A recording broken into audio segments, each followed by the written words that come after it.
Haig and possibly Shelley Johnson, if she's here, speak about things that, oh, okay, Shelley, you'll be right after Roma. These things have nothing to do with us, and these people can go home then. Roma wants to speak to us about the skating park that they're trying to build here in the village of Sidney, and Shelley is with the flood maps from the county that we're going to have to sign next month. Roma, you're up. All right, where would you like me to stand? Right here? Wherever you want, Roma. You want the mic? I don't know. Can you hear me? Take the mic. I'm really here for the board. You're not getting my chair. Oh, no, that's okay. I represent the Sidney Area Youth Advocate Program. I'm also... I can't hear you! Really? Can you hear me now? Okay. My given name is Roma Haig. I'm really known by Ronnie Haig. I represent the Sidney Area Youth Advocate Program. Our committee, underneath that umbrella, started looking into a skateboard park in 2007. We were working with the school and United Way initially, and we've done a lot of research. We've gone to the point where we have a site in the Keith Clark, well, it wouldn't be the Keith Clark Park actually, but it's right behind the, on the volleyball, the old volleyball court, next to the volleyball court. That will stay. But we have been given the use of the village property of 80 by 80 feet. And we have got the site plan developed by John Woodishek of the village. We've got the drainage all on paper. What we're doing now, the other reason I'm up here especially tonight is to let the new board members that haven't been involved in this, so they're being up to date. And I would be happy to meet with you privately to give you all the details, should you be interested. But this is a very important project for our youth in the community. There are 3 skateboards built in this country every week. It is the fastest growing activity, recreational activity at the present time. We did surveys of the school back in 2007 with the help of Sandy Cooper at that time, and then we had one done just recently this past year. And we have a great deal of interest from young people. And I personally have talked to many citizens, adults in this area, business people in the chamber, and they're all very excited and happy about this project going forward at some point when we have enough money. We'll get our young people off the streets. We'll get them into a place where they can be recognized and awarded for their abilities. And it's just a wonderful physical activity for our young people. We need to do this. Great. We're patient. We have to wait for the monies to be raised. We're close to having $10,000 right now. We're just short of $1,300 at the moment, and then we can get our O'Connor Foundation money, which is $5,000. So that will bring us up to 10. And I'm here to tell you that it's not easy to get an O'Connor Foundation grant. And so they put us through the mill, and we've met their criteria, and we're very proud of that. The other reason I'm here is that I would like to have a vote of confidence from the town board that they support our project. We're not asking for any money from them or from the town or from the village. We would maybe at some point in time ask if we could use some equipment from the town for a day or a day and a half, in-kind type donation, but we're not asking for any funds. We expect to do this all independently. We're going to write for more grants, and we're going to have a huge fundraising drive. But we need to have everyone pulled together. We have a wonderful town. We should all be working together for the betterment of each one of us. Yes. So that's why I'm here, and I turn now to Bob McCarthy and ask you if he would give us that vote of confidence.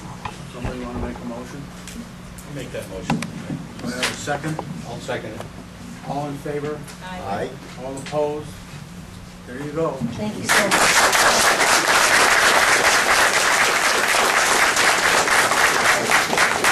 This is Shelley Johnson, and she works for the county and for us too, and she's going to go through the flood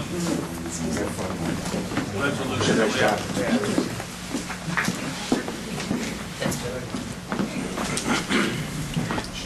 The reason I came tonight, for those of you who don't know, my name is Shelley Johnson. I'm the Chief Planner with Delaware County. Delaware County's planning office is your hazard mitigation office. And we've been put in charge of making sure all of the towns of Delaware County are compliant with the National Flood Insurance Program, which means we've been put in charge of making sure all of you get, understand, and adopt your new floodplain laws and flood maps by June 19th. So that's why I'm here this evening.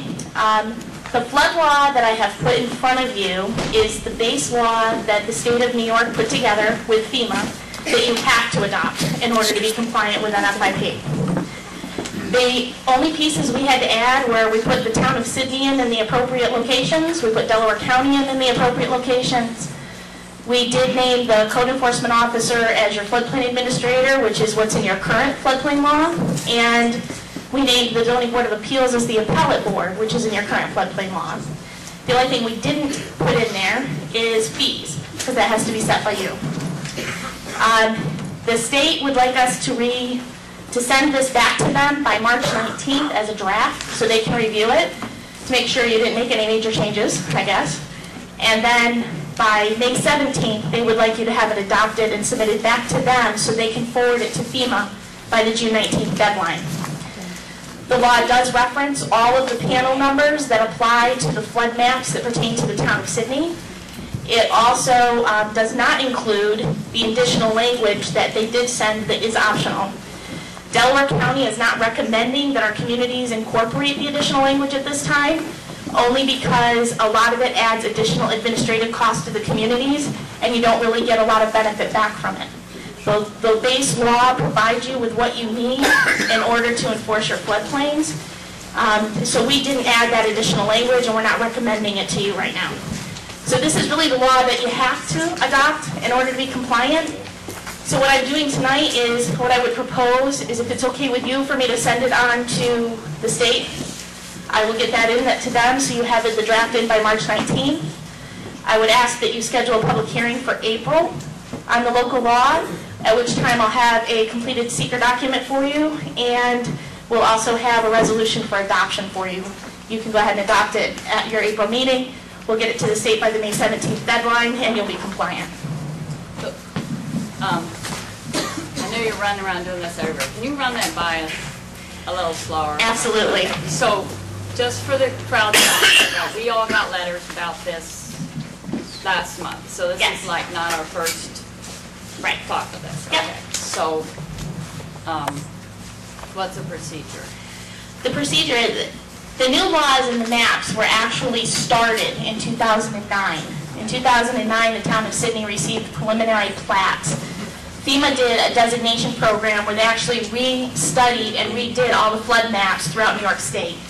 Delaware County has been, all of our maps were released together. We reviewed them in 2009. There was an appeal and protest period, which some towns did do appeals and protests because their studies were inaccurate. Those were finally resolved, and in late December, they released the final law and are asking for the towns to now adopt the new maps and the new laws. The federal government requires that you adopt these new maps or new laws, or you aren't compliant with the National Flood Insurance Program.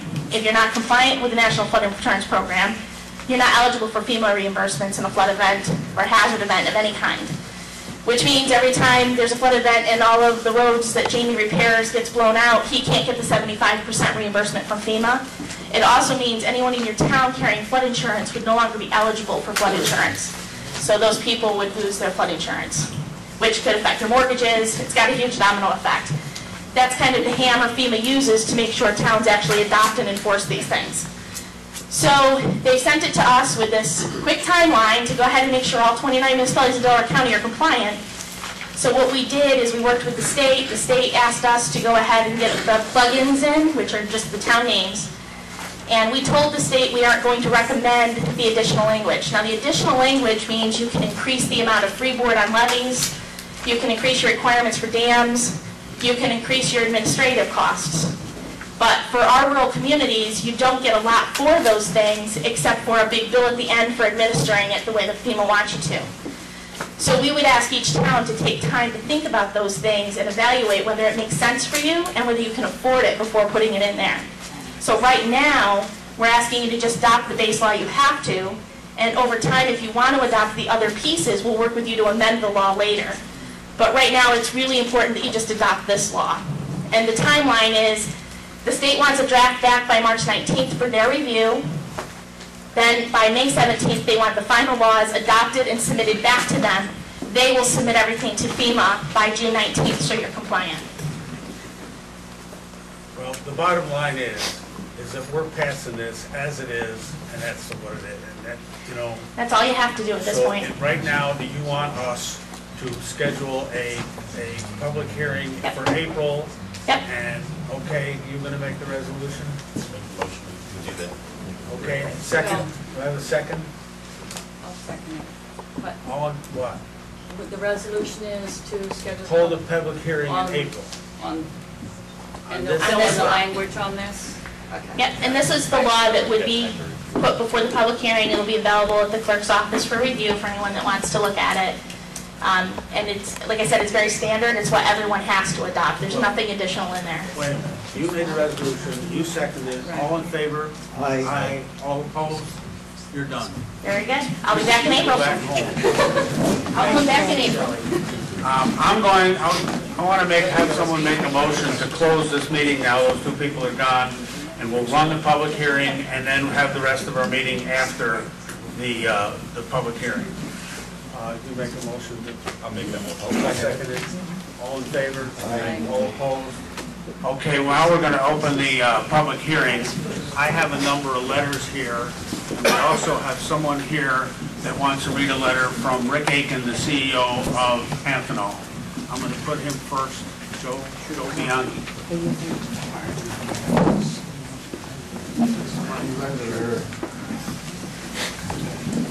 Rick Aiken is the general manager of Amphenol Corporation. He's also a 40-year resident of Sidney, but he could not be here tonight, so he had forwarded an email to Pete Cortez, and I believe the rest of the board received a copy of it. And he's asked me to read it for you. Pete, I'm in China visiting to see opportunities to utilize this region as a way to build Amphenol connectors. Something you should understand. It plays into everything. This is really pulling at me as I think about the impending hearing regarding the moratorium on exploration and vertical drilling in the town of Sidney. As a resident of the town, I am saddened to see us buckle to pressure from outside interests to handicap our area. I have lived in Sidney for 40 years, and it really bothers me to see any further atrophy of our economic livelihood. We are already handicapped due to high taxes and high wages in the area. If we discourage exploration of our own natural resources, it will discourage anyone from considering our area. I am not convinced that we can assure Amphenol with a continuous supply of local natural gas if we eliminate the closest source, Sidney itself. I urge you to let the state develop the regulations for drilling and don't try to be our own specialists in something we don't know. I know that the folks from Ithaca have good intentions, but I think they are misguided. They are not trying to provide a place for their kids to have a future. It brings a tear to my eye when I think how our town has deteriorated since I moved here in 1972. I think it is possible to grow Sidney to the type of town it once was, but this moratorium will be more of a death sentence than a safeguard. There will be no people to protect if we continue to be restrictive. I am all for examining horizontal high-volume fracking and believe the state is doing that for us. Thank you for listening, as I am truly a concerned citizen with a unique knowledge of the negative economic impact a moratorium will have. Signed, Richard Aiken, General Manager, Amphenol Aerospace.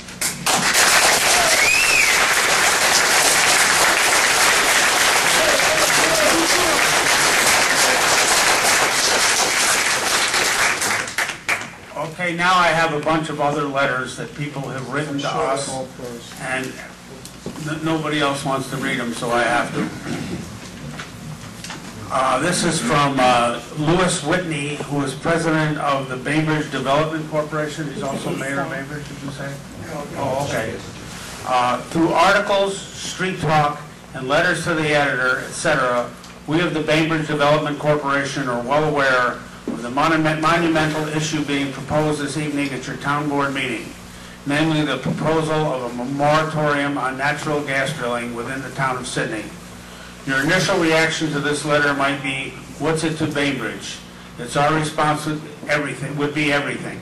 The operative word in our organization moniker is development, and even though our presence is in Bainbridge, our realization is that most of what affects Bainbridge to some degree affects Sidney, Afton, Unadilla, the surrounding area, and Via V. At our regular meeting this morning, our members felt it very important to the area that the town board, before making perhaps a rush-to-judgment decision based on the pressure of possibly a vocal minority, we also know that there exists what we believe a silent majority that looks at this issue without emotion or fear of the unknown, but instead looks at the potential for growth and economic development of the area. It is puzzling to us that some of your constituents look at gas drilling as something new. Have they forgotten that neighbors such as Onion and Norwich have had natural gas utilization for years? It is equally puzzling to surmise that members of the town board would think a delay for their further study would supersede the extensive and ongoing efforts by the DEC officials. With scientific backgrounds and other related expertise, studying the issue for years would come up with conclusions of greater merit. We've had numerous discussions, speakers, and field trips to Pennsylvania to witness the gas drilling operations and get feedback from local officials and university researchers on the subject. And we continue to follow the industry through ongoing reading and study.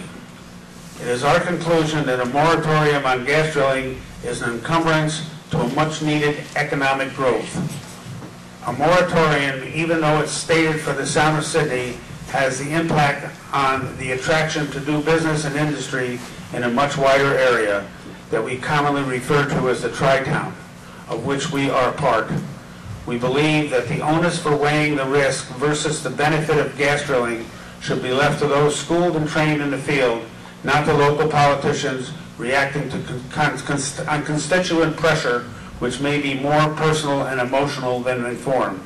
We ask that you feel the need to delay anything, that you should delay your vote on this very volatile yet crucial issue. Respectfully, Louis D. Whitney, President, the Bainbridge Development Corporation.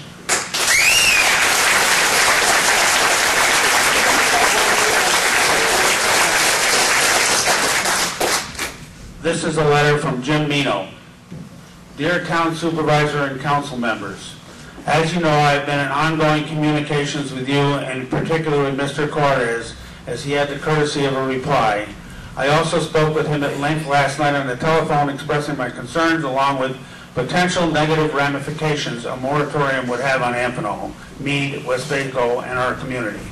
Mr. Cortez stated his reasons for supporting a moratorium and also expressed to me that in his meeting with Mr. Aiken, Amphenol General Manager, it was indicated, according to Mr. Cortez, that Amphenol was not too concerned. Therefore, I communicated via email with Mr. Aiken, who was in China on business, and he said there is concern. In fact, he forwarded me the email he sent yesterday to Mr. Cortez and asked me to share it with all of you, as his schedule would not allow him to do so in a timely manner. The email is below for you to each read and consider, and it appears Mr. Cortez may have misinterpreted Amphenol's level of concern. I am sure if you have specific questions for Mr. Aiken, you can email him and he will do his best to reply. It's R-Aiken, R-A-I-K-E-N, at amphenol-aao.com. Furthermore, when speaking to Mr. Cortez, I also expressed my concern that the town was exposing the taxpayers to potential lawsuits and asked him how much money had been budgeted for this contingent liability. He told me there was $1 million of insurance, plus the insurance company handles all the litigation. I expressed concerns whether that amount of money was sufficient should the state begin to issue permits for drilling, and he said the board would have to revisit their decision. I asked why even expose the community to such a liability when there is protection already in place at the state level. Furthermore, as I understand it, it was presented at last night's meeting that not only may you be exposing the taxpayers to potential lawsuits, but also each of you personally. Therefore, not only would a moratorium impact growth in the community, it might possibly may be illegal based on New York state laws. As you surely are aware, there are 2 court cases awaiting decision shortly, which will determine the course of home rule. If you opt to pass the moratorium, the decision could be in direct defiance of New York state law, and each of you could be open to lawsuits that fall outside any municipal protection. As Mr. Aiken states below, and I have requested all week, please eliminate this plan from your agenda, allowing the state to do their diligence. Our community can ill afford to lose jobs from Amphenol, Mead Westvaco, or anyone else. As I stated to Mr. Cortez, my wish would be for the board to put their efforts toward creating jobs rather than losing them. Mr. Cortez informed me that the Amphenol deal is done. I tried my best to emphasize that the deal may be done for the building, but if affordable energy is not available and they are unable to produce competitive products, you can rest assured that the jobs will be moved to a location where they can. Why would you even risk this? What happens if the proposed wells cannot adequately handle the demand, and then what? This does not seem to be a sound business decision on behalf of anyone. I am in favor of safe drilling, but unlike the board, I prefer to allow the qualified experts to oversee the process. I encourage you to say yes to jobs and no to moratorium. Thank you, Jim Mino.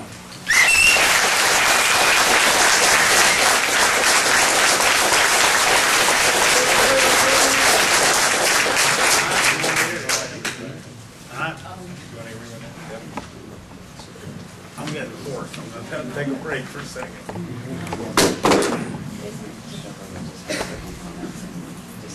I can't hear you.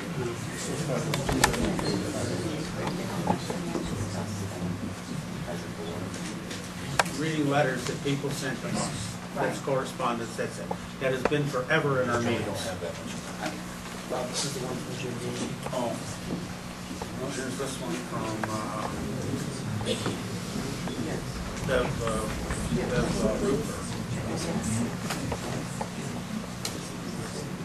Okay, this is an email to Bob McCarthy from Bev Rutenberg, Sidney resident and taxpayer. It says, Dear council members, I work at the Sidney Penny Saver office, and last Friday, 2/3, I had a conversation with a woman that prompted my writing to you. She asked if I planned to attend the meeting, and I replied, I hope so. She commented she will be there along with a slew of others. I realized she lives in Guilford and asked, do you own property in the town of Sidney? She replied, no, I live in Guilford, other side of the lake. I plan to be there because I think it's important to stop fracking. I asked her what she meant by a slew of others, and she said, oh, there are lots of us around the area that do what we have to stop fracking, even if it means attending other town and village meetings. I got a little miffed and told her, you're taking up space, you're taking a chair or standing spot of a tax-paying resident. You're taking up precious space for those who want to be there. This isn't fair to me or other Sidney residents. She just smiled and said, whatever happens in Sidney affects the surrounding communities. She also commented that she was going to contact her own town council, town of Guilford, to see when they were having a meeting. Is there a way to emphasize those attending the meeting must be Sidney town residents? Maybe have them bring a copy of their tax bill and driver's license to be checked at the door. Good idea. Personally, don't shoot the messenger here, okay? Personally, I would like to see natural gas offered to all, especially if it's done safely. Bev Rutenberg, Sidney resident.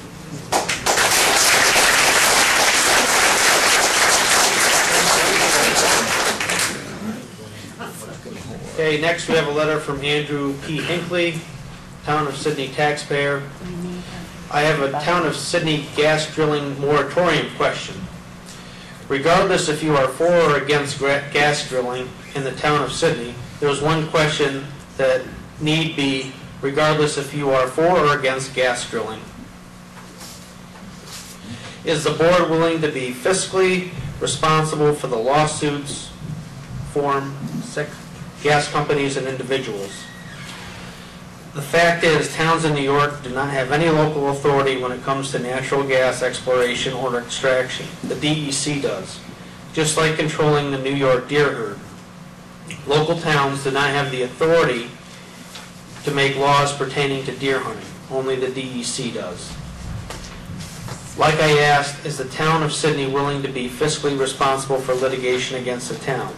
If the moratorium on gas drilling in the town of Sidney is passed, it could cost every taxpayer whether you are for or against it. Does the town of Sidney have more funds than the oil and gas industry? Please make this letter public record. I do not want my taxes to be increased if litigation is brought against the town of Sidney due to the implication of placing a moratorium on natural gas drilling. 2 other towns in New York have tried this, and they are going through litigation right now. The cases have not been finalized. Thank you, Andrew P. Hinckley.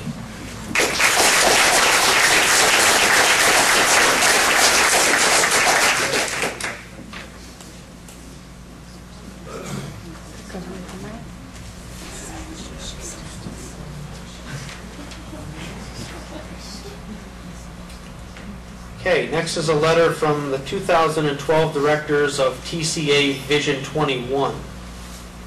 Shirley Combs, Sidney Federal Credit Union, Edward Curley, Tim Cutting, NBT Bank, Chick Darling, Mayor of Bainbridge, Jim Doig, President CEO of SFCU, John Morano, past President of the Sidney Chamber of Commerce, Dave Ramsey, Andy Matviak, Mayor of the Village of Sidney, Jeremy Matviak, Scott McLean, Sidney Community Foundation.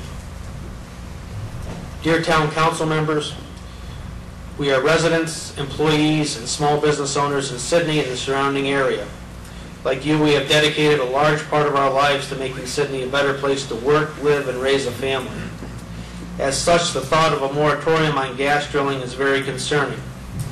Many parts of this country are still struggling and reeling from a poor economy. Sidney is no exception.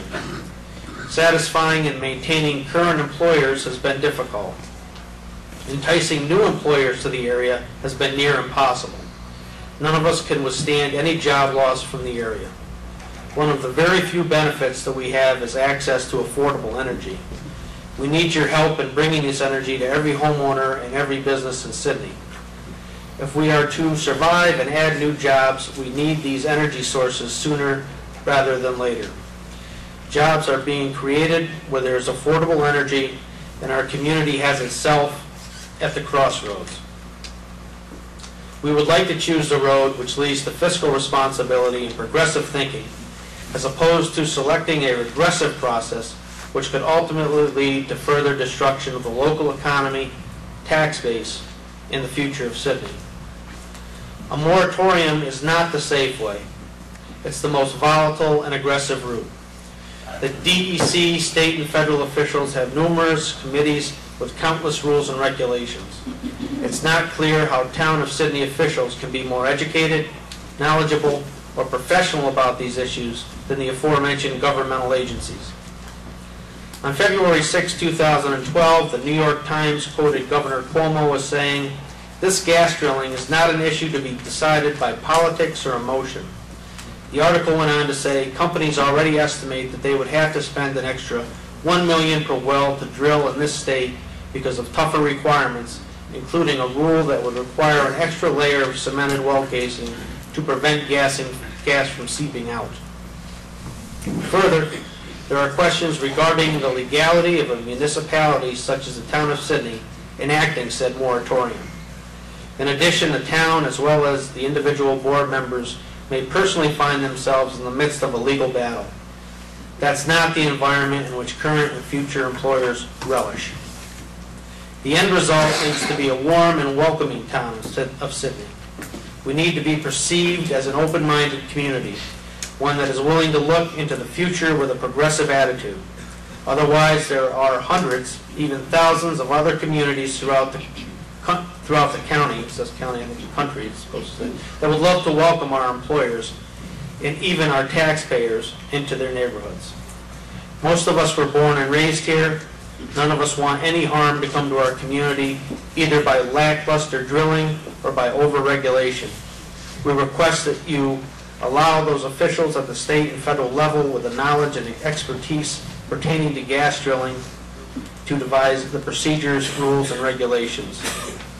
We neither need nor want a moratorium. Sincerely, all those people I read off.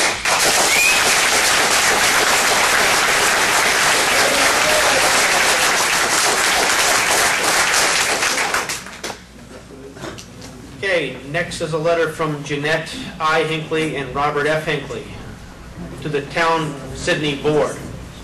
This is a letter opposing the local law to effect a moratorium and prohibition within the Town of Sidney natural gas and petroleum exploration and extraction activities, underground storage of natural gas, and disposal of natural gas or petroleum extraction, exploration, and production waste. I cannot believe that the town board would impose this moratorium after the federal, state, county, and village worked so diligently to keep Amphenol in Sidney. An important part of their staying in Sidney is they would be getting cheaper electric and natural gas to run their business. Being a retired Amphenol employee, I can almost guarantee that if this moratorium is passed, Amphenol will look for another place to do business. Won't you feel stupid if the move is to next door Unadilla or Bainbridge, or worse, out of the state? In talking with a small business owner, she is concerned that if Amphenol leaves, she will lose her business, as 3/4 of her business is Amphenol employees. Something else to consider. If Amphenol does leave, the workers will leave also, and property values will plummet. Are you ready to devaluate all the property in the town of Sidney? Our lovely village will become part of the Rust Bowl. The town board will be hugely responsible for the loss of business and revenue if Amphenol leaves. No new business will come to town either. In closing, please do not enact this moratorium. The state already has one in place. Let the DEC do their jobs. As a landowner, what incentive is there to stay when the town board is telling me what I can and cannot do with my property? Sincerely, Jeanette and Robert.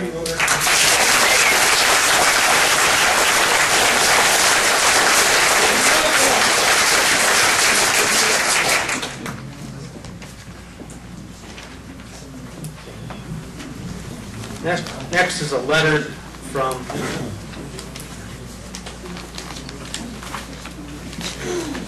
David W. Gans, Robert Fountain, Kenneth Kent, Ken Cerruti, James Rowe, Wayne Fountain, Dennis Fountain, George Fountain, and Robert Smith.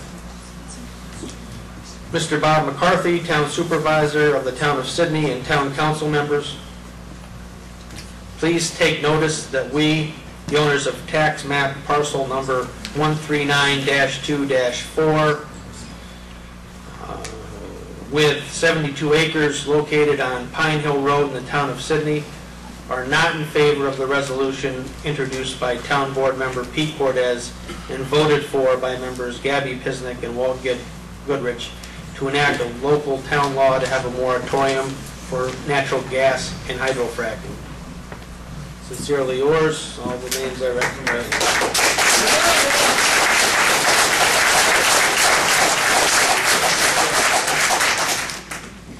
Dear Sidney Town Board members, we are writing this letter asking you not to pass a local law to effect a moratorium and prohibition within the town of Sidney natural gas and petroleum exploration and extraction activities, underground storage of natural gas and disposal of natural gas or petroleum extraction and production waste. One of our concerns with putting this law in effect is that one of our largest businesses will leave the area, causing many other small businesses to suffer, if not shut their doors. After the latest flood, this would be the last thing this town needs. As residents of the town of Sidney and parents of 2 school-aged children, we are finding it harder and harder to be able to justify staying in the town of Sidney. We would love to stay residents and would love to encourage our children to stay, but quite frankly, we feel that if you pass this law, there may not be anything left to justify staying. Please take this into consideration, and please make this part of the public record. Sincerely, Jessica and Andrew Hinckley.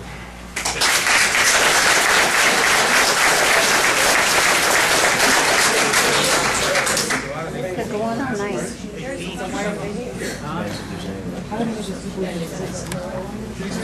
Do you want to read this, the law that you propose to read? You don't want to read it?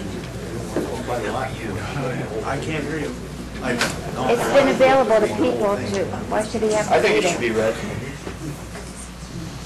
There's probably people here that haven't seen it. Why don't you read it, Pete?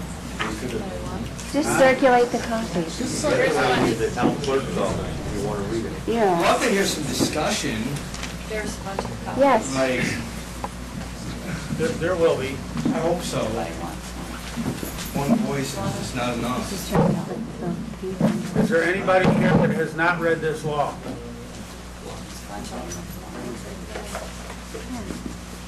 Okay, well, then, we'll go on. I'll call Donald DeVincentis, the attorney, multiple town of Sidney property owner. He's not an attorney. He's not an attorney. We did some research. He's not an attorney. I spoke to him this afternoon. Ma'am, The agenda's all I have to incorrect. do is read what's on the paper. I'll just bring it to your attention. I'm not an attorney. Please state that so everybody can hear. State the fact that you're not an attorney, please. I am not an attorney. Thank you. My partner is an attorney. My name is Donald DeVincentis. I've been in the upstate region since about 1978. I bought property up here. The mic, please. I've been paying taxes. I've been paying school tax in Sidney for about 20 years. I have property right on Route 7, right on the river. Reason I'm here tonight, I'm in favor of hydrofracking, and no, I am. The President of the United States asked Andrew Cuomo to get on with it. And what's taken so long? You could create 600,000 jobs by starting drilling. 600,000 jobs. And let me tell you something. That's the best thing that came out of Obama's mouth since I've known him. We want Amphenol to stay. We bought an additional property on Parker Hollow Road just about a year ago, and we're mostly hunters. My partners and I, two of the partners are lawyers. One's a top-notch litigation lawyer, and I had to keep that person away tonight. Anyway, that's all I have to say. I'm in favor of drilling, and I think everybody should call the DEC and say, let's go, let's do it.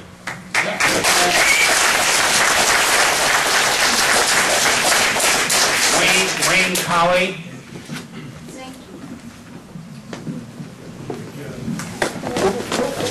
Got me. Sorry. You tried to get me. I tried to get you out here. I need a little bit of support here. Thank you. Good evening, everybody. It's a pleasure seeing you all again. The last time I was here, we had, I'm Earl Wayne Colley. I'm from Hampton, New York. I am not a Sidney resident, but I am here on the behalf of the people in the Central New York Landowners Coalition that asked us to come up and represent the landowners. The problem not the problem, but the beautiful letters we heard have come from businesses, not from your neighbors. Your neighbors are in desperate need of jobs. Farmers are losing their property. They are all behind on their taxes.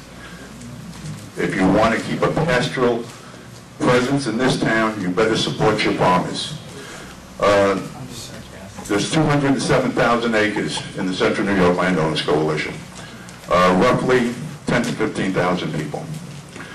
As far as economics goes, when I drove up tonight, I came down Main Street in the village. At least a half a dozen stores empty. One mall totally closed, another one half closed, another one I understand Amphenol's picking up some of. And, you know, I don't see how the economic growth and people are going to be here without an industry or a job in the future. As far as the economics continues to go, the taxes, fuel, utilities, they're driving everybody broke. If Amphenol stays here and they have natural gas, an abundant, reliable supply, I'm sure they would appreciate only paying 30% of their annual utility cost, which would lead probably to research and development, which requires jobs, high-tech jobs, supported by an industry. One industry, there is no other industry coming that can produce as many jobs. I took exception on Mr. Slotski's presentation the other night. I think the first thing that got my ire up a little bit was a reference to English law before we became a country. We became a country because of English law. We rejected it. We formed our own constitution. Further, the presentation was full of partial truths, misrepresentations, and omissions. I wouldn't call it the pleasure, but I've been with David on, what, dozen different occasions with these? It's a fire sale on these moratoriums. He's paid to get them out there to you. He's paid by the Parks Foundation. Once again, the Community Environment Defense Council attorneys, Helen and David Slotsky, assisted in drafting this moratorium. Other towns that have accepted them or their free legal advice, including but not limited to Dryden, New York, and Middlesfield, New York. Guess what? They're both getting sued. In Bethel, David Slotsky stated that they are not litigating attorneys. In Unadilla, New York, Helen Slotsky admitted the Community Environment Defense Council received $25,000 reward from the Park Foundation in 2010. David, do you have the figures for 2011? Time. No. 2 minutes is up. No. Okay. Now, the time? Mr. Slotsky had an hour and 5 minutes last time. I want the same It's a public hearing. Time. Thank you, sir. Your time's up. You only get Time is up. Sit down. You want to leave? No, I'm not leaving. Well, you can get it done up then. Out of order. The rest of us get as much time as he does.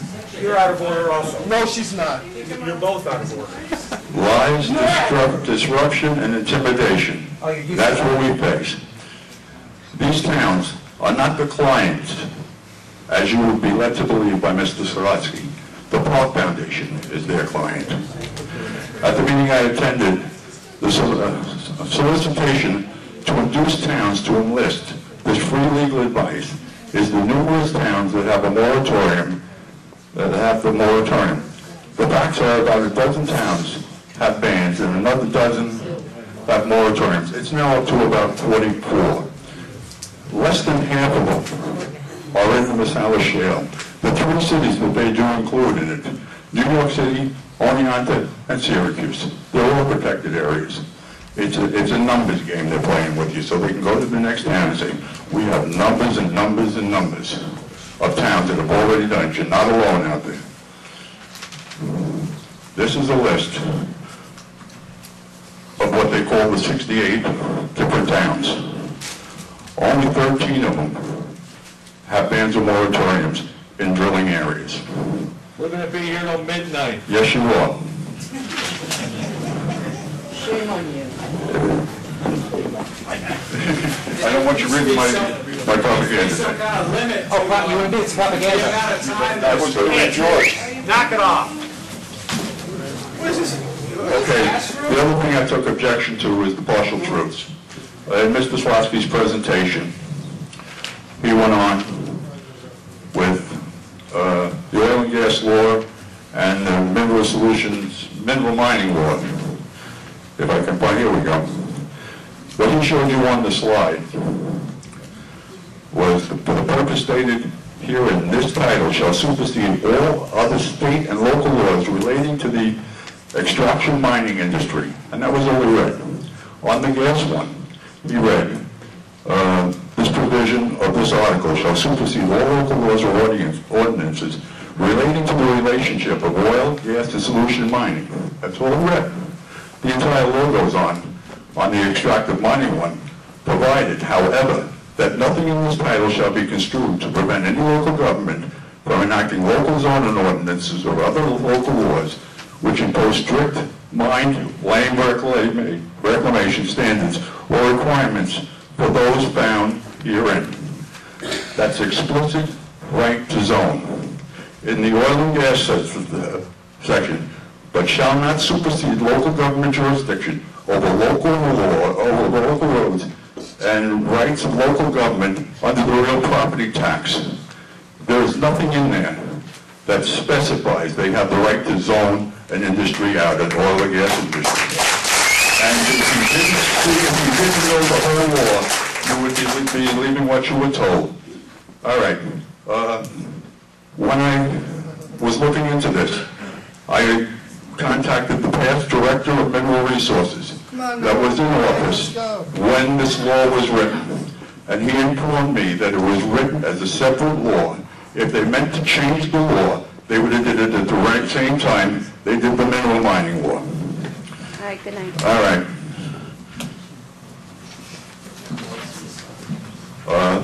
Mr. Swansky also showed you some cases.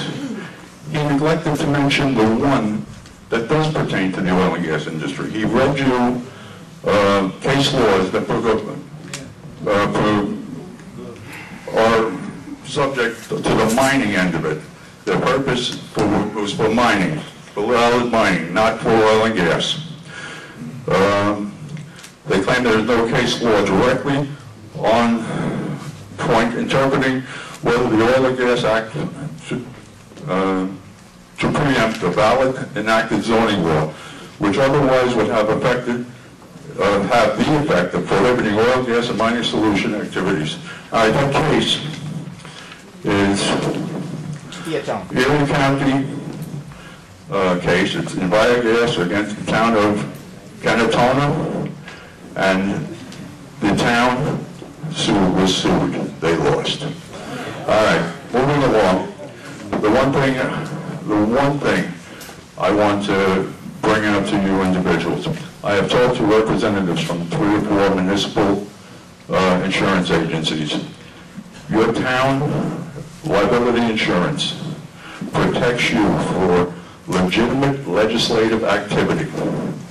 If you do not have legitimate legislative activity, you can lose your indemnification, and the town and the insurance company will not give the liability insurance to the town, which will leave you all personally liable, and the town taxpayers having to pick up the burden for your actions.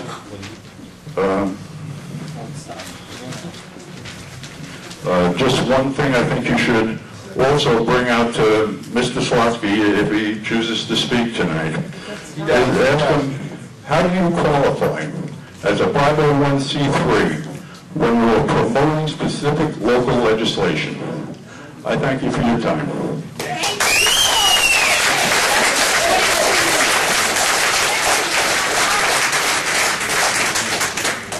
Doug, President.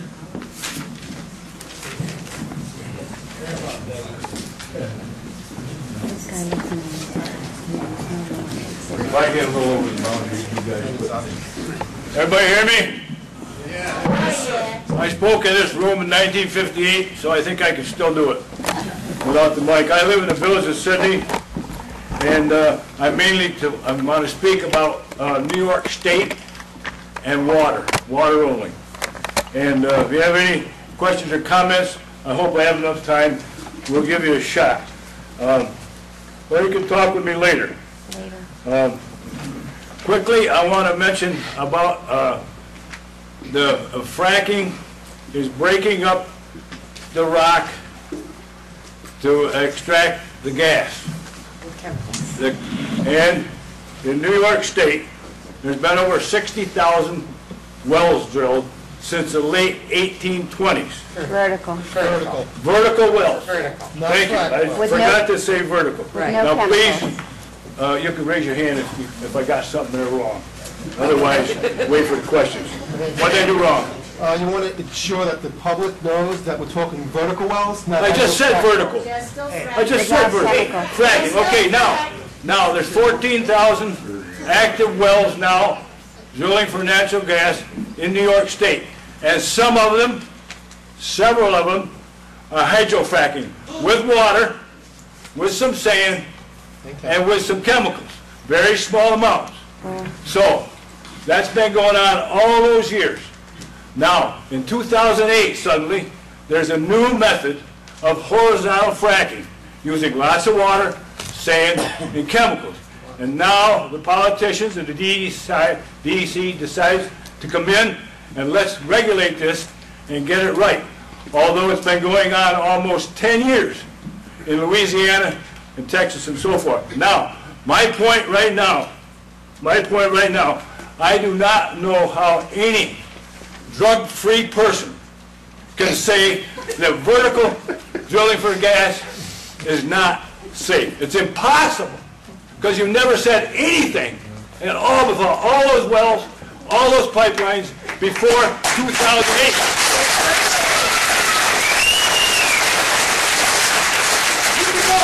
Now the other thing I have is questions. First of all, here's one. Who in here is a village resident? I'm born here. Who is either a landowner or a lives in the town of Sidney? Thank you. Now, who is here that is neither one of those categories? Who's a Sidney school taxpayer? Well, you shouldn't be here, but anyway. Okay, thank you. Who has led the draft? Nothing there. Okay, who has led some of the SGEIS? Listen, don't touch me. Do not touch me. Keep your hands off of me. Very good. Don't touch me. How many knew, here's where you gotta be honest, how many knew that they were hydrofracking vertically in New York State? How many knew that? So everybody knows it's safe. Okay. All right. How many?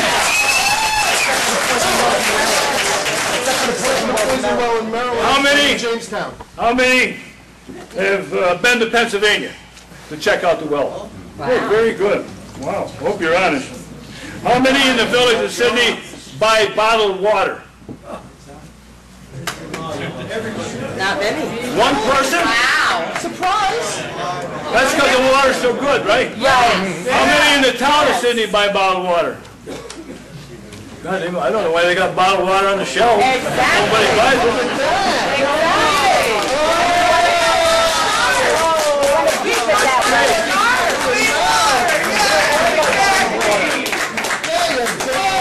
Bring it right in the tap, right? That's right. Right, We want okay. to keep it that way. Got it. That was wonderful. Okay, I also have been to so many gas meetings. I predict that the permits in gas drilling for this area will probably take at least 4 years. And so I think that the moratorium could be tabled or postponed or whatever you call it for a couple, 3 years until you see, wait a minute, until you see how the drilling is going down in Owego, Appalachian. You get a chance to look at that. And, okay, any quickies? That's too many questions.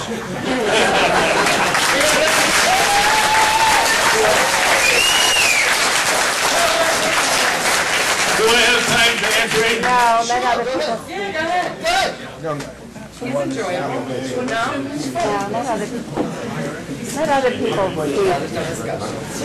Yes, sir. Sure, yeah. I see that in 4 years, after we've developed these, and after 10 years... Developed what? These wells, and after 10 years, we've almost completely exhausted our resources, or maybe after 20 years, I see that maybe a newborn child born now, in 4 years, isn't going to have a job, and in 10 years isn't going to have a job, and by the time they're old enough to have a job and they're through school, the gas drillers are going to be gone. Because that's what they do all over the world. I can't answer that except I can only say that it's going to help economically. I do not know how long, but it certainly would be a nice thing to have for a couple of years. 4 years, by the time the will leave, you're going to have to start drilling in 6 months. Also, last meeting I was at, someone mentioned, I wanted to mention information, and some of these other gentlemen stole my thunder. Someone mentioned about they don't have enough staff on the DEC. The DEC is only going to issue permits that they have enough people to supervise it. So that's an important factor. They're not going to issue hardly any permits down there on the border this year or in the beginning of next year. So that It's going to take a long time to get here. That means only 16 permits, right? Because they only have 16. Yeah, 16, fine, yeah. You just mentioned that they're not going to start drilling here for 4 years. What's the problem with putting a moratorium in place for 1 year? Because you want to see how, number one, you'd like to see how the moratoriums in the other places went with the lawsuits and so forth, and you've got plenty of time to do it, and it shows a bad, whatever the right word is, influence for Sidney. Thank you.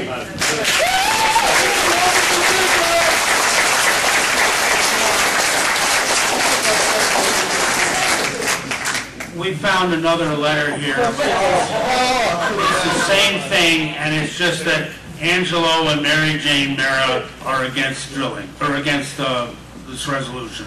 And it's the same as the other letters. Now I'm going to start taking questions or comments from, how long are you going to be? As long as the hearing Time with all the people put together so far. 22 minutes. 22 May I get up? minutes. The question is how long I'm going to be. I only plan to be 2 minutes or whatever is allowed. If I'm allowed, or if it's desired, and I'm totally neutral, but since Mr. Colley spent...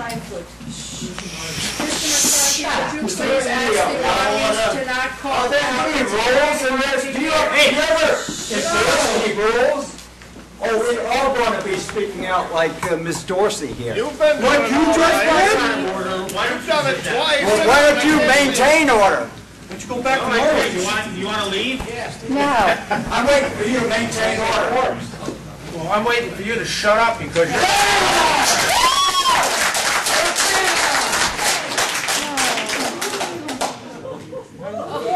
So, Mr. McCarthy asked how long I was going to be. My plan is to be only 2 or 3 minutes, whatever is supposed to be available to the people on the privilege of the floor. Mr. Colley spent most of his time talking about me, and I don't want to use my time rebutting that, but if and only if I'm honestly neutral, if the board would like me to respond, I will, but I'm going to use my 2 to 3 minute time to talk about something else. And I need assistance here. How about you go here, and if you would hold this up for me. Basically, over here, Albert, and I'm going to focus on the board, because that's who I'm speaking to. Sorry, we don't have any room. Where's your room? I'm talking to you guys. May I stand over here just so I don't have my back to everybody? The subject of industrial scale drilling is a highly charged one. There is a tremendous amount of misinformation out there about whether drilling has or has not been proven safe, what the law is or isn't. And by the way, a lot of views, opinions even, have been expressed tonight about what the law is. Many of the people who have expressed those views have not said whether they are lawyers, but they're not. Some of the people have said they aren't lawyers. I am a lawyer, and I've been a lawyer for over 31 years. Two in New York.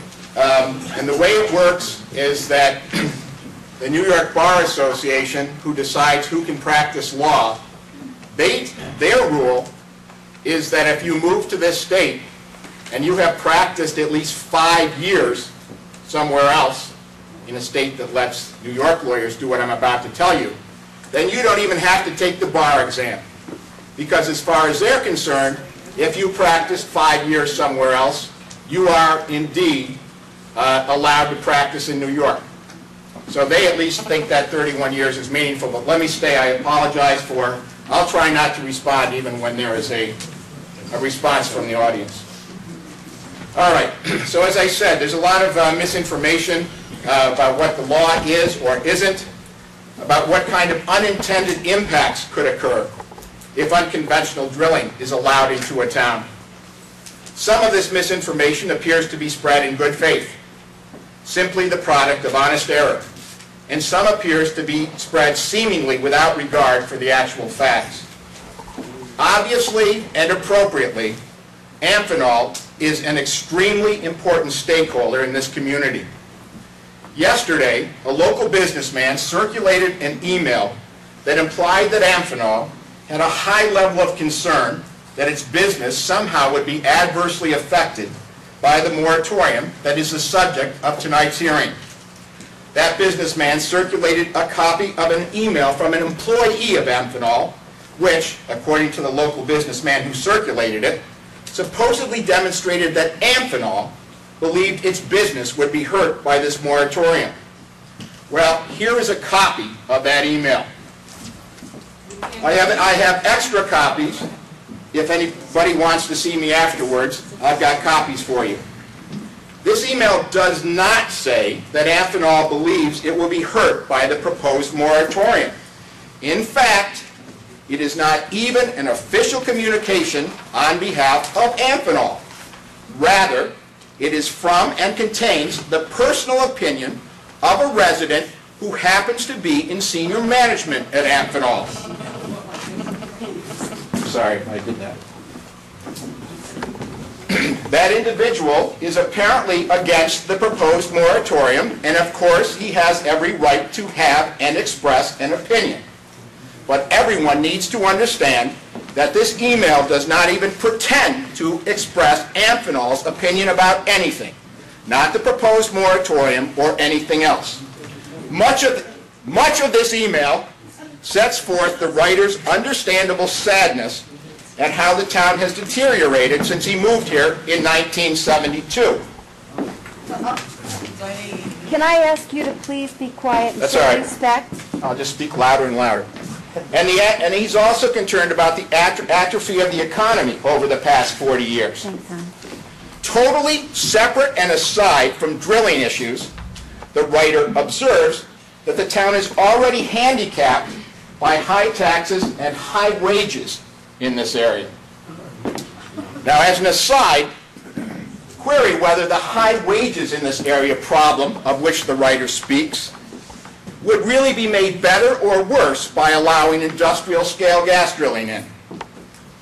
As I've already noted, this email is not from Amphenol, and truth be told, does not even pretend to be anything other than the writer's individual opinion about the proposed moratorium. The writer opens by referring to himself as a town resident, and he closes by describing himself as a concerned citizen. Indeed, in the entire 300-plus word communication, there is only one sentence as to the writer's view about the moratorium as it could affect Amphenol. Here is that sentence. I am not convinced that we can assure Amphenol with a continuous supply of local natural gas if we eliminate the closest source here in Sidney. So, the objection appears to be that if the town imposes a moratorium, then for some reason, Amphenol might not have a source of gas. The writer is absolutely entitled to his opinion, whether on the subject that high wages in this area are stifling the economy, on the subject of the moratorium, or any other subject. But factually, there is absolutely no rational reason to believe that Amphenol will be deprived of an ample source of gas if the town imposes a moratorium. First of all, I have read scores, maybe hundreds, of gas leases, and I have never seen even one that promised that the gas mined thereby would stay within the locality from which it was fracked, or for that matter, that it would even stay in this state or in this country. Please. Right. No, the reason fracking companies want to frack is so they can sell gas to the highest bidder, which these days is China, India, and other non-U.S. users. Made in USA, being sold, yeah. Industry plans to sell this gas outside the country to the highest bidder. Those plans are well known and undisputable, and even such corporate giants as Dow Chemical, which uses natural gas as a feedstock, have complained quite publicly about the gas company's plans to ship this gas overseas, because exporting this gas, no matter how much extra there might be, drives up the price for domestic users. such as you and me and Dow Chemical and Amphenol. But back to the writer's personal concern that somehow his employer could run out of gas if Sidney enacts a moratorium. Whether or not Sidney enacts a moratorium, there is no meaningful chance that Amphenol or any other employer in town will run out of gas. Says who? Well, says the National Petroleum Council's 2011 report to the United States Department of Energy. That National Petroleum Council's report to the DOE made it clear that, even taking into account rising consumption levels, and I have a copy of this, which I'm going to give to the board with these sites, North America has an ample supply of gas for decades to come. So, in conclusion, the email submitted by someone other than the writer, in fairness, to demonstrate that Amphenol is concerned that its business will be hurt by a local moratorium, in fact, does not demonstrate that. The email is certainly a valuable resource to inform this debate, as it reflects the personal opinion of a long-term resident who is in a position to know and understand the last almost half-century of history in this town. But even then, that personal opinion contains only one single sentence as to that writer's view of the impact that a local drilling moratorium would have on Amphenol. And that single sentence, which I've highlighted in yellow and red there, is that the writer is concerned that enacting a drilling moratorium might somehow result in Amphenol not having a sufficient source of natural gas. The writer has the right to his personal opinion about anything, but at some point we might all want to focus on facts. Natural gas is fungible, and based on how markets function, and based on what the National Petroleum Council itself says in its recent report to the United States Department of Energy, there is no meaningful chance that enacting a moratorium in Sidney will somehow result in the email writer's employer not being able to find gas at a fair price. I'm going to provide copies of this, and I'm asking the clerk to please enter a copy of this in the official records of this hearing. Thank you.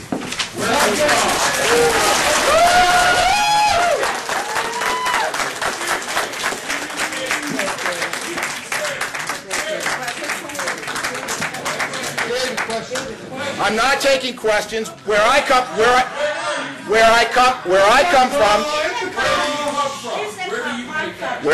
from, and as a lawyer, a public hearing is not a place for this kind of engagement.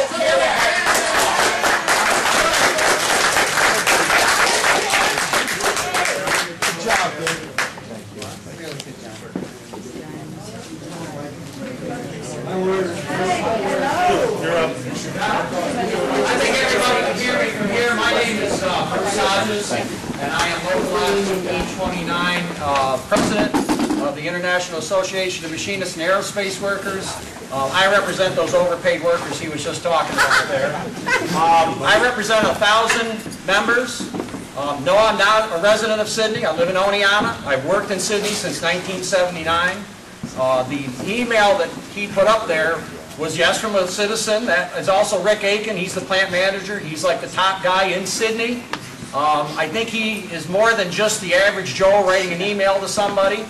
I can tell you that we have a relatively good working relationship with the management of Amphenol, but I rarely have Rick Aiken want to sit down and talk with me about something as important as he felt this was. And we had a very long talk about it. So I can assure everybody in this room that Amphenol is concerned about this. Now, as I mentioned, I represent 1,000 people. Some of them are for this drilling, some of them are against it.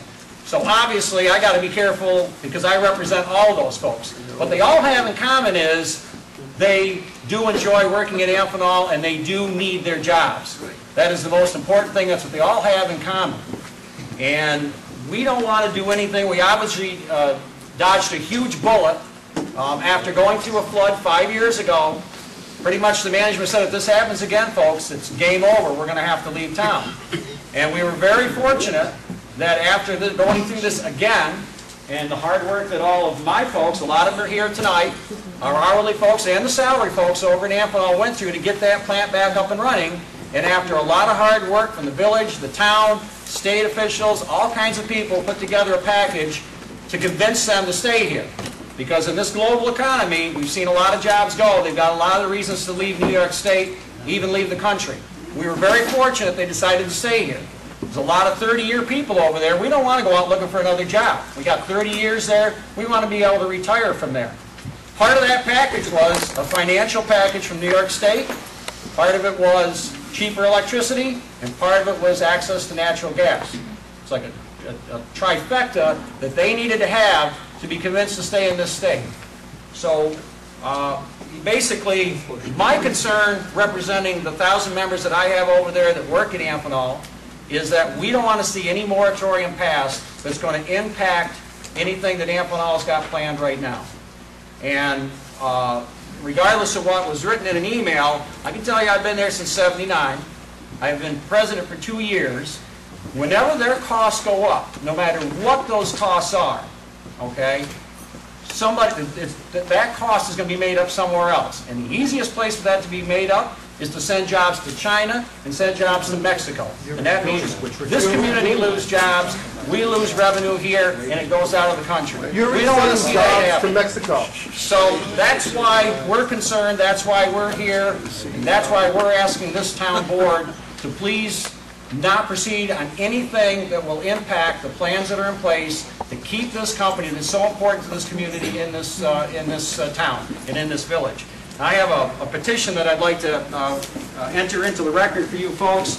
It's got just under 800 names of folks over at Amphenol that are very concerned about their jobs. They want to make sure that their jobs stay here in Sidney. And the bottom line is that they want to stay working, and they hope that you folks do the right thing and make sure that they can maintain their jobs here in Sidney. Thank you.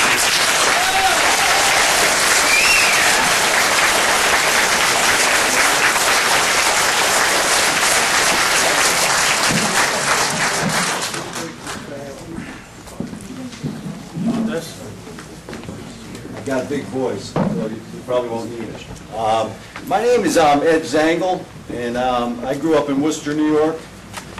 And I'm a geologist. I went to State SUNY Oneonta, got a degree in geology and hydrology, and then went to Southern Illinois University and got a degree in geophysics. And then I worked in the environmental field for about 9 years as an environmental geologist, overseeing the cleanup and investigation of hazardous waste sites. Then I went to law school at the University of Illinois. I practiced law in downtown Chicago with a litigation firm called Jenner & Block, and Wildman Herald, Allen & Dixon for approximately 9 years. And I've been out here. I'm licensed to practice law in Illinois, New York, and Pennsylvania. I currently represent landowners who are negotiating oil and gas leases. What I'd like to say to you is that you guys have a very difficult decision. You can see it by the emotion that fills this room.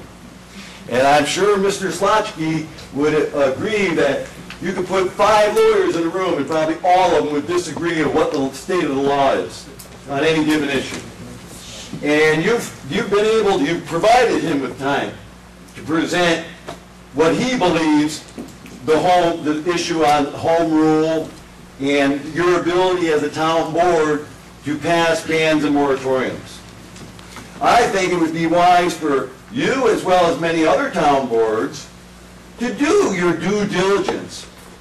You are representatives of the people. And then before you go off and make any decision, you should at least gather information from both sides. I'm going to give you a card of mine. And I invite you to ask me down and give me a time like you've given Mr. Slotsky. And I'll prepare a PowerPoint presentation and I'll walk you through my interpretation of the law, as well as many people that agree with that what the town is considering doing is against the law. And we'll look at all the provisions that he took portions of. And then you can weigh it yourself. You can determine whether you believe him or you believe me. But it won't hurt to have the information. Okay? That's basic. I wasn't prepared to come down here to give a talk. I wish you well, and if you want me to spend a little bit of time with you and the rest of your citizens and walk through the pro side of this, I'd be happy to do it. Thank you very much.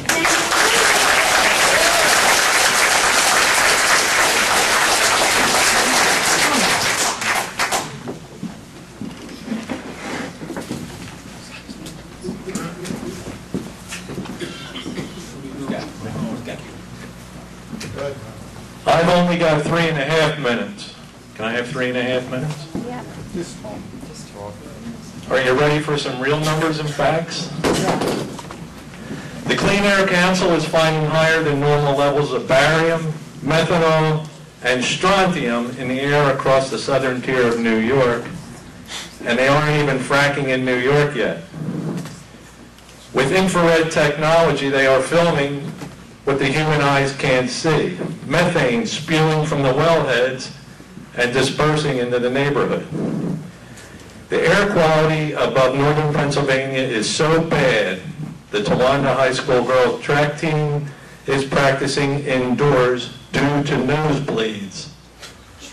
The air quality above Bradford County, PA is so bad and has stretched so far into the southern tier of New York that the DEC Chairman Martens has begun the process of scrapping the S-Geis altogether and starting over. The town of Sidney has a very distinct senior population. The average age of Sidney Center alone is well over 50 years old. People have transferred permanently to this area in order to enjoy the area's aesthetic values, and please do not interrupt, including our fresh air and our nice clean water. If gas and oil extraction is permitted in the town of Sidney, most, if not all, of our seniors will be relegated to indoor activity. And some would be forced to move away due to air quality and respiratory issues. If you own one of the many organic farms located in our region, you may be forced to remove the word organic from your name. If you are one of the many farms that supply downstate restaurants, you will probably be losing one or more of your biggest clients. The organized restaurant owners of New York City have told Governor Cuomo if gas and oil extraction comes to New York, they will find suppliers of their eggs, meats, and produce elsewhere. There are some folks who insist Amphenol and meat are in the town of Sidney.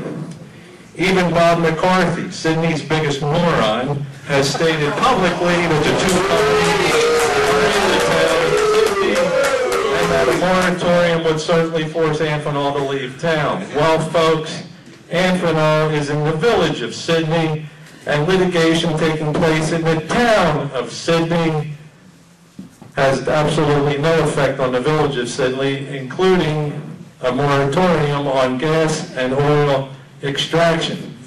Now, Bob Hunt and the people that Bob McCarthy is subservient to has a quote in today's Tri-Town News, and I read, quote, "We were relieved to find out that a proposed moratorium would not affect the pipeline project.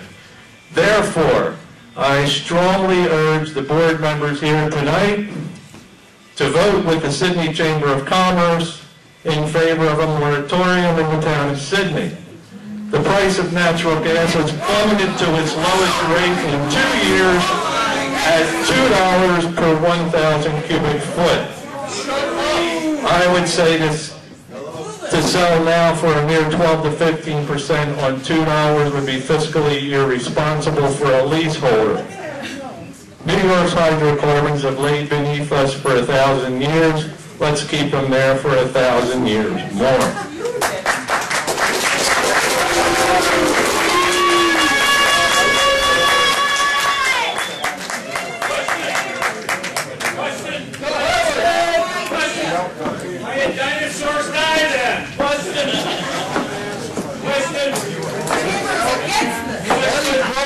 For those of you who don't know me, my name is Carrie Green, and I'm the current president of the Sidney Chamber of Commerce. The quote that was just written, I wrote that, and not Mr. McCarthy. And we the Sidney Chamber of Commerce needs to promote our area. We need to promote economic development, and that's what that letter was about. We encourage our business community to come out and be against this because we need to promote our area. We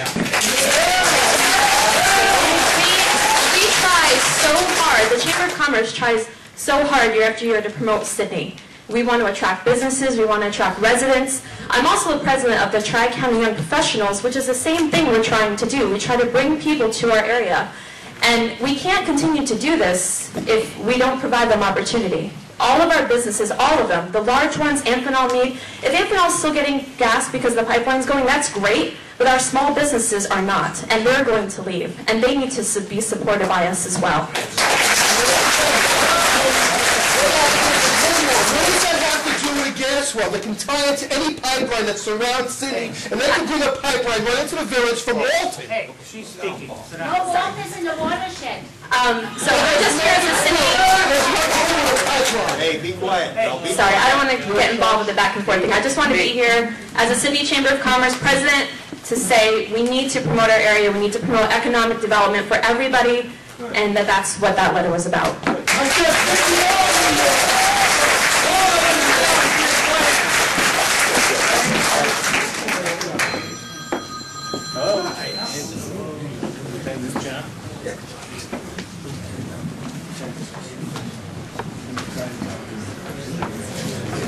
Hi, my name is Lisa Moskowitz, and I've been living in this area since 1981. And I came here precisely because of the clean water and the rural nature of this area. And I have to tell you, I know when I hear questionable facts presented, and there were a lot of questionable facts presented tonight. One, addressed the role of the DEC, and two, the role of home rule, and three, the issue of the local economy. I'm going to take on the DEC first, okay? The DEC does only one thing. It issues permits. Shut your mouth. If you're going to be rude, I'm going to be rude right back to you. I just smiled. I love your... Shut up. Okay. There will be no regulators added to the DEC. There are only 16 regulators for all of New York State. There will be a few permits, they say, but I have to tell you, compared to Texas and Louisiana, Texas and Louisiana requires a regulator on every hydrofracking site. No, New York doesn't require that. I'm really sorry. And also, when you're talking about New York State has home rule. So even if it has home rule. So even if the DEC passes permits, localities do not have to permit any industry in that is against its comprehensive action plan. If this is a rural community that is basically agricultural, as stated in Sidney's comprehensive action plan, then hydrofracking doesn't have to be permitted by the municipality of Sidney. And if you're afraid of getting sued, as long as you pass a moratorium before permits are handed out, Sidney, according to home rule, is in the right, and any suit brought by either people who have leases to drill or by the gas companies, they will lose. And that's what's going to happen in Dryden and Middlefield.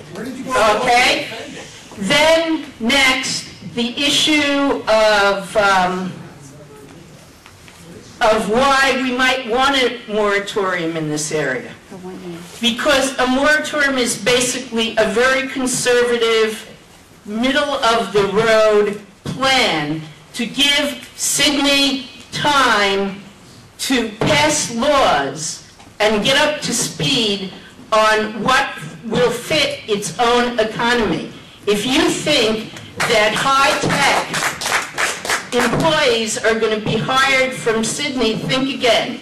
The gas companies bring their own employees with them. You have heard facts about 600,000 jobs. 550,000 of them will come with the gas companies. Okay? And most of the people that will be hired locally will be truck drivers who are willing to spill, as they did in Maryland, Pennsylvania, the pollutants right into your river, okay? And they've been caught doing it, and there are cases now waiting because they threw gas. Today, the city of Pittsburgh banned hydrofracking in all of its surrounding areas. Why did they do that? They waited a whole long time to consider passing a moratorium or passing a ban. They did it because the water of Pittsburgh has been toxified and is poisoned. It was in today's newspaper. You can go get it on the internet if you want the exact site.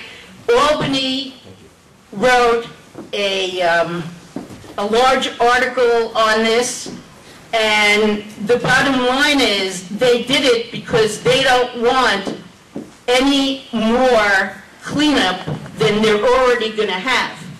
Okay? And let me get on to the whole issue of the local economy and energy for a minute. Sidney has moved forward in the area of local alternative energy. It has erected a lot of solar panels for heating, for electricity, and I personally went and took my house, and aside from the initial investment, I put in geothermal energy, and 75% of that is coming back to me in terms of deductions from the state of New York and from the federal government.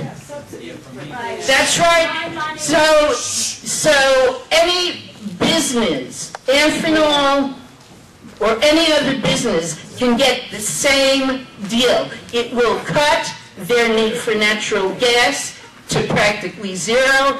It will cut their electricity bill more than half. So there is one thing, however, that we, our grandchildren and our children, have a right to. And that is, we have a right to clean water and clean air. And that is, I am going to wrap this up. You gave the pro-gas 22 minutes. So I think my taking a minute more is not going to kill you. And I have to say two more things. Pittsburgh waited, Love Canal waited, and they all waited too long.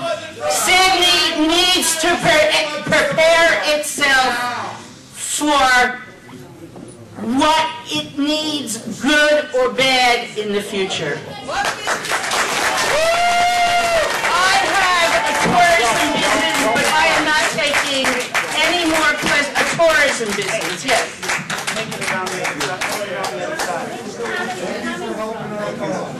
Okay. I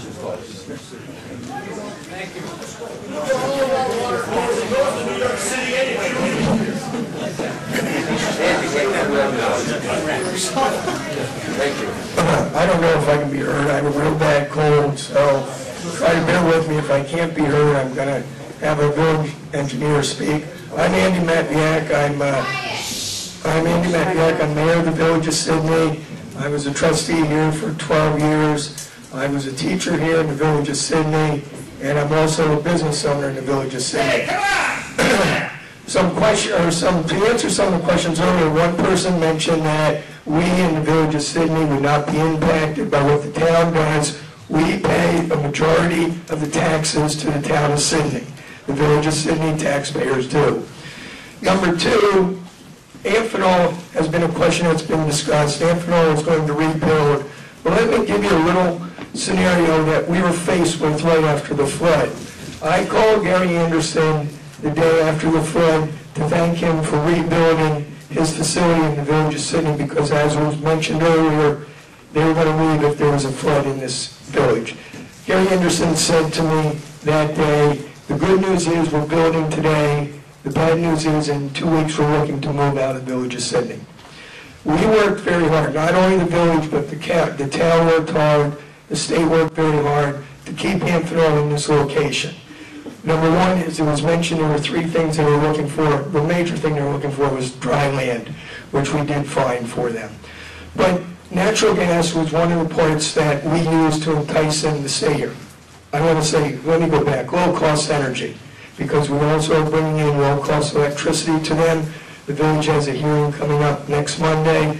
We also wanted to bring in low-cost fuel. The other problem which our community was hit with was a very bad flood here. It affected Amphenol, but also affected residents south of or north of Amphenol. And we had a lot of homes that were flooded. These homes were heated by oil. We had a lot of these oil tanks that ended up dispersing a lot of fuel throughout the village of Sidney, throughout a lot of homes in the village of Sidney, downstream in the towns of Unadilla, etc. Those are situations that if we had an alternative fuel, we would not be faced with that type of pollution, which we've seen in 06 and we've seen in our last flood. We have been working very, very hard to rebuild our community. And we've been doing it with a lot of people and a lot of our residents who have made a commitment. They made a commitment after Amphenol said that they were going to relocate in the village of Sidney. We have to look at ways in which we can benefit and help our business community, our residents, and I think by providing natural gas that is drilled safely, I'm a firm believer in that it has to be drilled safely, but I think down the road it's going to help our community grow. And I want to thank you for taking the time to...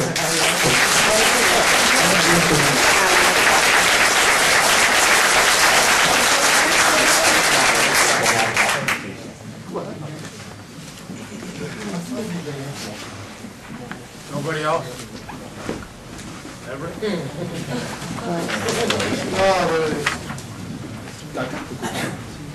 My name is Everett Wood. I've lived in this area for the last 60 years. I don't think I need it. I've lived in this area for the last 60 years. I've lived in Sidney Center for 30. I've lived in Sidney for 30. What I want to read to you is my feeling of this whole situation.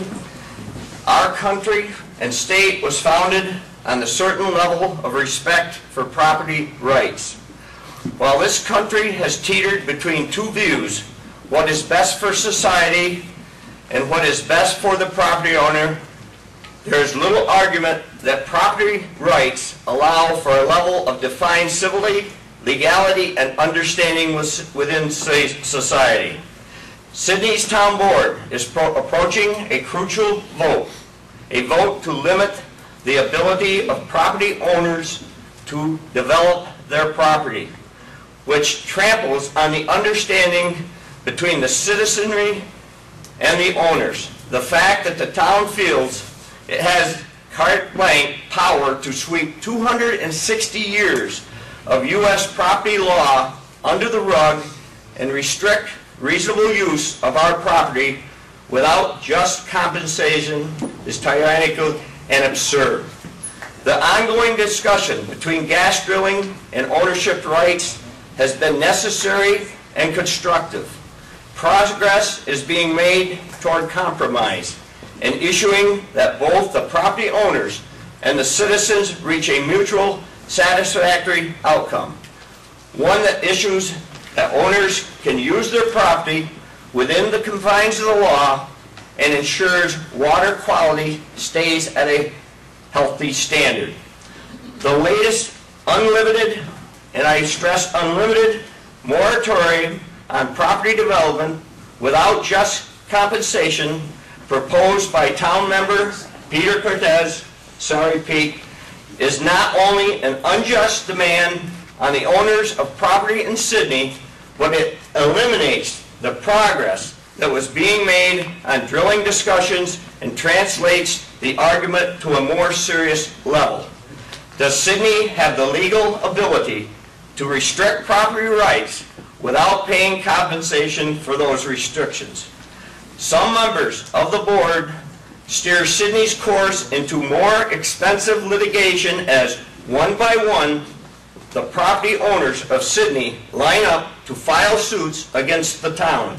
You will see Sidney needing to pay the gross violation of their rights by their board. To be clear, limitations on property rights without compensation should not only scare the property owners, but also every citizen in the area, employee, retiree, parent, local business owner, as the very economic foundation of Sidney is eroded and employers choose areas in the nation that are more respectful of property law and its tenets. The recent tension about Amphenol's future in the area should be enough of a reminder to the citizens, excuse me, the recent tension about Amphenol's future in the area should be enough of a reminder to the citizens of Sidney that these employers are not permanent fixtures. Sidney's employment and wealth rely on the industry to remain in the area. The board's recent blanket disdain in the property rights will add another reason on the last to relocate. If the Sidney board thinks they can snub the property law precedents to win a moratorium on gas drilling while scaring off the employees of this town and destroying the livelihood of every citizen of Sidney, then they are in for a fight. We will defend our rights if that means taking on board members individually the legal capacity to follow the dictates of the law.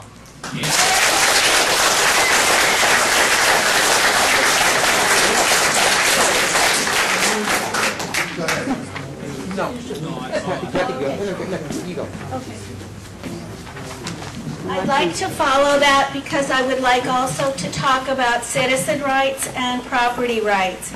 I'm a property owner in Sidney. Hold the mic. You cannot beat your chest about your individual property and mineral rights and then turn around and collude with a drilling company to disregard mine. Be careful who your friends are. Eminent domain is exactly the same principle as compulsory integration, and I'll bet those same landowners would be squealing if their properties were being taken.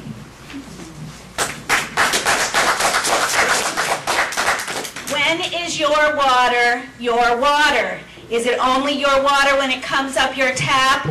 Well, I'll tell you, on my hill, Roy Straka's water is Jim Lefever's water, is Philip Tabor's water, is Amy and Mike Farrell's water, is Paul Murator's water, is my water. No one has the right to put it in jeopardy.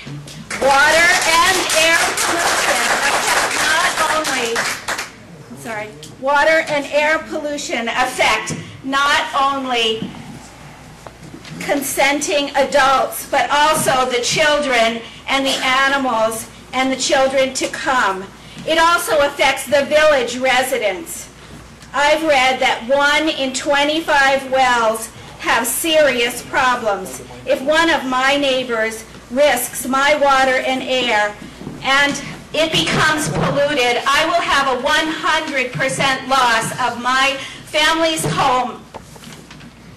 I have a lot in common with my fellow landowner coalition members. We don't trust the oil and gas corporations. That's why the coalitions were formed.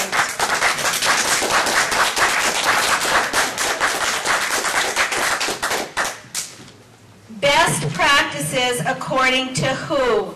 I would like to put health and clean water at the top of that, and I'll bet that oil and gas companies do not.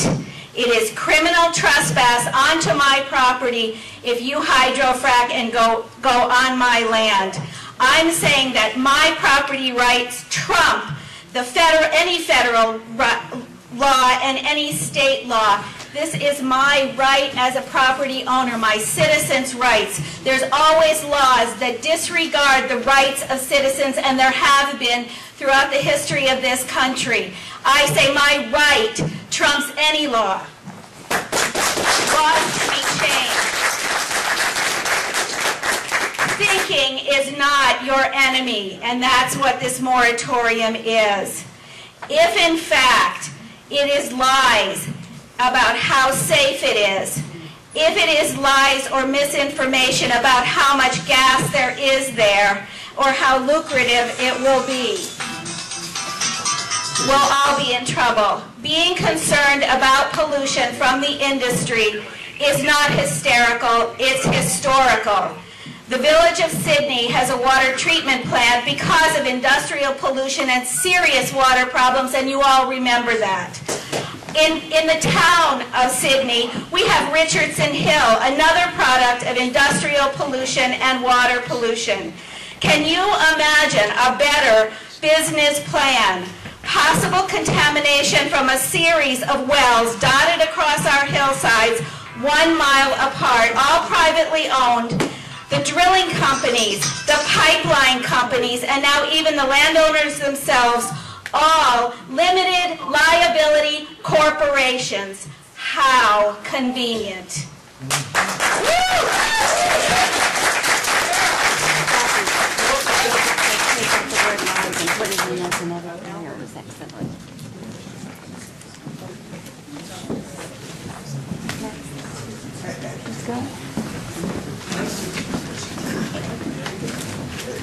How many landowners do we have here tonight? Okay. How many folks are opposed to the gas drilling? I want it. Okay. I have a simple solution. I've been sitting here all night. I've been going to these meetings 4 years now, and I think we can come to a point where we can all agree on something and solve a problem. Okay. Our biggest issue is right now just we have land. We have an opportunity to lease it. It's our deeded rights. You're against that. You really don't want it because you're concerned about your water, correct? Right. That's the main thing here. Right? Air, water, surface. Wait, I got you.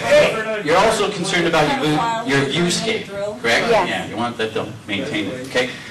Easy solution. Lease our land. But wait a minute, you're asking us to forego an opportunity, so it's an easy opportunity for you to lease our land, and now you can have frack-free zones. It doesn't matter.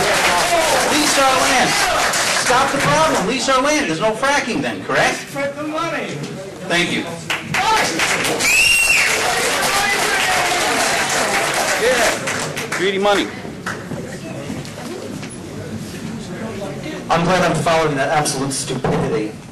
Okay, there's a lot of talk about the town of Sidney being sued if this moratorium is put into place.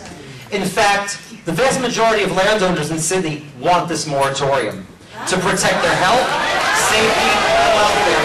You don't live in Sidney, dorsal. Okay? Shut up. To protect their health, safety, and welfare. Many of these people bought property here specifically because of the zoning and comprehensive plan that are already in place in this town. Zoning that indisputably states our rural and agricultural character must be maintained and protected above anything else.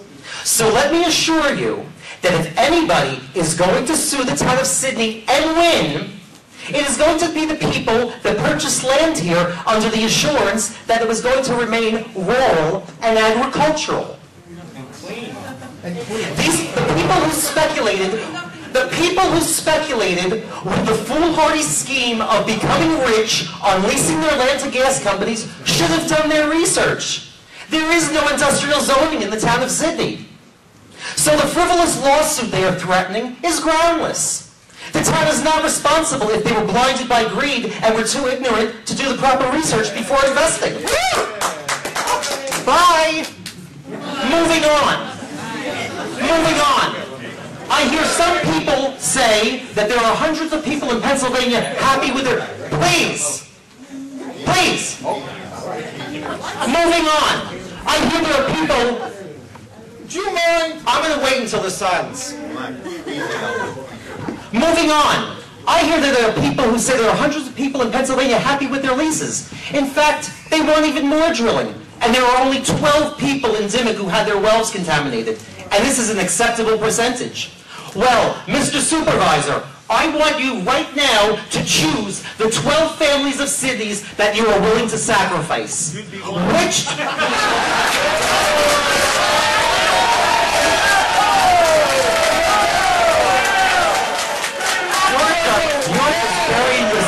Deeper and deeper. Freaking drunk pig. It's okay what you guys do. Pete, that's all your guys. Don't be the site, okay? Which 12 families are you willing to put at the risk of being poisoned? To have every waking minute filled with anxiety of wondering when and if their next delivery of water will come. To have their sanity destroyed by the constant fear of which of them or their children will contract cancer, lung disease, have miscarriages, or pass along birth defects. Which 12, Mr. Supervisor? Which 12? I see signs that say, drill a well, bring a soldier home. What are you bringing him home to? A toxic wasteland where the first thing he'll have to do is look for a place that's inhabitable? I leave you with this one last thought. Our wealth does lie right below our feet, but it's not gas, it is the water. We already possess and have access to a commodity that far outweighs anything the gas and oil industry can offer. As much of the world seriously falls into drought conditions, Oregon, California, Nevada, Arizona, Idaho, Montana, Colorado, Utah, New Mexico, North and South Carolina, Florida, vast areas of Africa and Asia, and the list grows every day, and Texas. As these regions face the devastation of life without water, we, the fortunate people of the Northeast United States, will become the holders of the most valuable real estate on the planet. Why? Because our property will have clean, available drinking water. And we will be able to sell this. This fast-becoming commodity to the rest of the entire world. People, wake up. If we protect this most precious resource from the inevitable destruction, which is an unavoidable byproduct of the drilling industry, if we are smart, we will be rich beyond compare. We will reap profits that will make the pittance the sleazy gas industry is offering look like chump change. Do not allow yourself to be treated like a bunch of rubes by these swindlers. And the truly beautiful added benefit is water can be harvested without any risk to the environment. I implore you, stop for a second. Step away from the carrot these snake oil peddlers are dangling in front of you and realize that we can be the stewards of our future in a way that is profitable and not only protects but increases the value of our investments and the environment for us, our children, and all generations to come.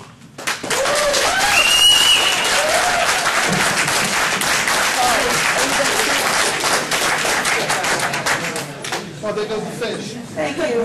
Susan Dorsey. I live in the town of Smithville. I'm here on behalf of the Joint Landowners Coalition of New York. And the gas company. Ma'am, hold the mic closer to your mouth. In your mouth. The speaker before me mentioned some inevitable destruction of water quality, which I need to address because there never has been one case of water contaminated by hydrocracking. Never, anywhere, ever. Not one. Now, Dimmick has a problem with 4 wells, which the problem is methane migration, and that happened when the cement in the well casing on the vertical part of the well, which we've been doing in New York State. We have 70,000 vertical wells in New York. The vertical part is cased with cement. That cement was faulty under PA's old laws. PA has changed their laws to be like New York's existing law before even the SGIS was finished. So we have been drilling vertical wells, 70,000 of them, yet you never heard of methane migration under New York's existing regulation because it hasn't happened. There is no methane migration in New York State for any wells ever drilled here. So yes, methane is not poisonous, it's not toxic. You can consume it and you will excrete it.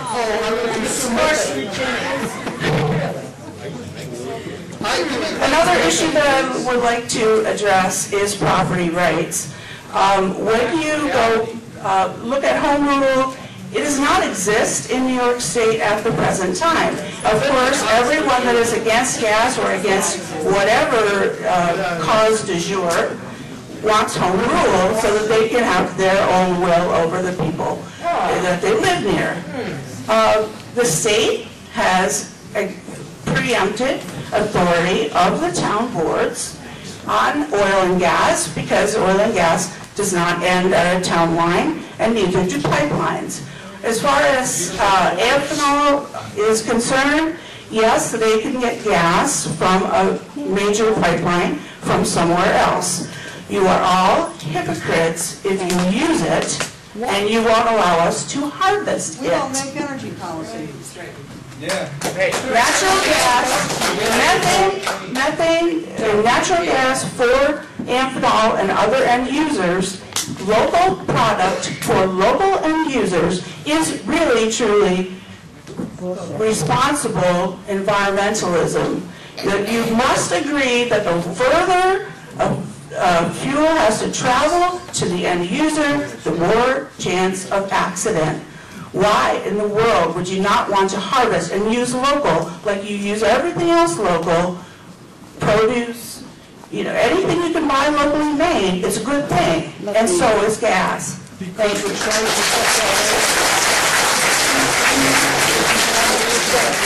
just want to make one comment. As a lawyer, it's easier for me to stay emotionally detached from the issue. And I can see that both sides have very, very good points that they're bringing up. It's a very good debate.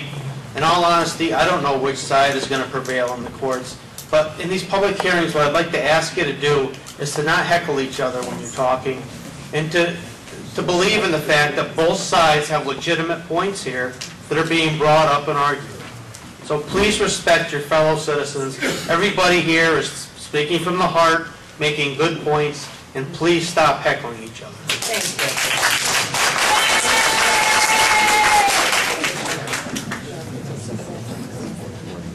Thank you. I'm John Elishowskis. I'm a farmer. Being a farmer, I recognize that as the federal regulations regulate my milk price, federal regulations regulate oil price, they regulate communications, they regulate many things, but the only one they regulate down and under the cost of production is us farmers. So we're being manipulated. We're seeing industry set up for use of natural gas. They're building ships. They got the factories running full scale. The Volvo factory, truck factory, is building equipment exclusively for the oil industry. It's going to get taken to us if we like it or not. Now, some facts that are going on right now is I work in a warehouse as a secondary job because I can't pay my bills with just the farm. And they run a propane vehicle or a natural gas vehicle all the time. I can breathe that air. We can't do that with gasoline or diesel fuel. We have situations of the signs, no spill, no drill, no spill. That's a misrepresentation. If you go up to Lowville where they have a couple hundred windmills, they have to clean them once a month because they have black soot dripping off them, which has to use an alcohol-based cleaner to get rid of it. That's no spill, that's a spill. We have that air pollution already impacting us. U.S. Title 50, Article 38, Section 1520, which I've given to all these activists, everybody that I've touched has one. That's the law to use chemtrails and HARP and GWEN, which is harmonics, to control the weather. If you're 50 years old or whatever, you think back what a storm used to look like. The definition was it came in on the ground, it came in as a mass of clouds went 26 miles high, and when it rained so hard you couldn't see through your windshield, you looked sideways, you couldn't see 10 feet to 100 feet. Today the clouds come in, they're strip pattern, they're checkerboard pattern, they're just a gray, but it's 3 times higher than the hills. And when it rains so hard you can't see through your windshield, you look sideways and you can see 10 miles. That's controlled weather. But who in this room, even though I've showed a lot of people, acknowledge that? Why are you hiding that? You're not.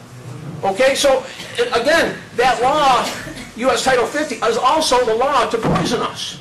Is anybody challenging that? Is anybody going to our legislator and saying, hey, terrorism? Yeah. You know, who can read a 10,000-page report in a week or write it in a week? But we have that from 9/11. It didn't happen. They didn't write it in a week. They didn't read it in a week. It's not a properly ratified Patriot Act. It's a manipulation of social programming. Have you ever heard of the Byron Wine website? Perpetual motion was invented in 1710 of gravity motor. It's as simple as a teeter-totter. The Polk carburetor, patent number 2,026,798, 205 miles a gallon. It was on the Sherman tank. I have people that haven't witnessed it. It's a patent number. You can look it up. You can see the science behind it. All it did was heat the gasoline to the manifold temperature. It's not a maybe. Magnetic motors exist. Hydrogen fuel cells, 1,600 miles a gallon, exist. But we don't know about them. We can't have them. We're limited. So anyhow, as the mastodons were frozen, eating green grass, standing up, we didn't have a glacier age. We had a glacier moment. 2012 is coming. There's some things that might impact us. One thing is too much gas under the ground. If we release it, we might be able to save ourselves in some ways that the powers to be might be doing something other than having gas that's supposedly a free, clean energy, because there's other ramifications that are taking place. As we have situations of, I heard tonight, oh, gas is only going to be here maybe 10 years. There's 2 gas fields got sold in Iraq just recently. They're 50-year-old gas fields. They got sold for $14,000 and $16,000 an acre when we have $2 gas, in which I'm hearing from our lawyers that we should sell our gas for not too much because we don't have too much gas. It's not worth too much. But yet in Oneonta, New York, 30 years ago on 60 Minutes, we had the biggest, largest gas well in the world. And yet we don't have a lot of gas here? Yes, we do. They're setting up to use it. We shouldn't be manipulated not to get money for it. So what did a lot of people get for it? $50 or $250 an acre?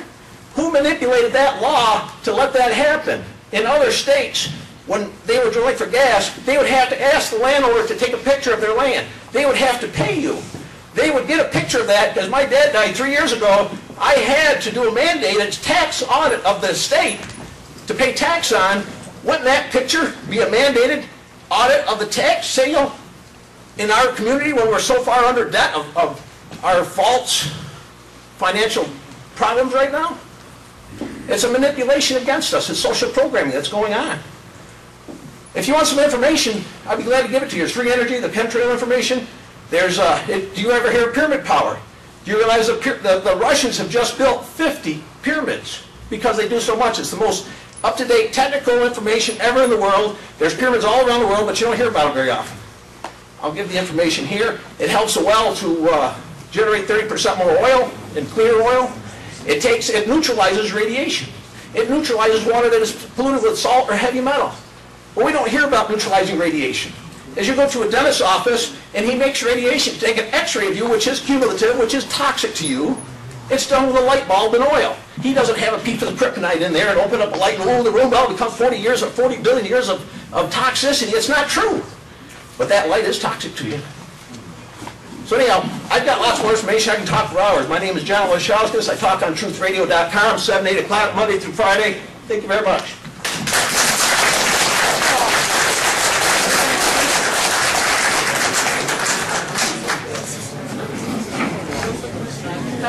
Thank you.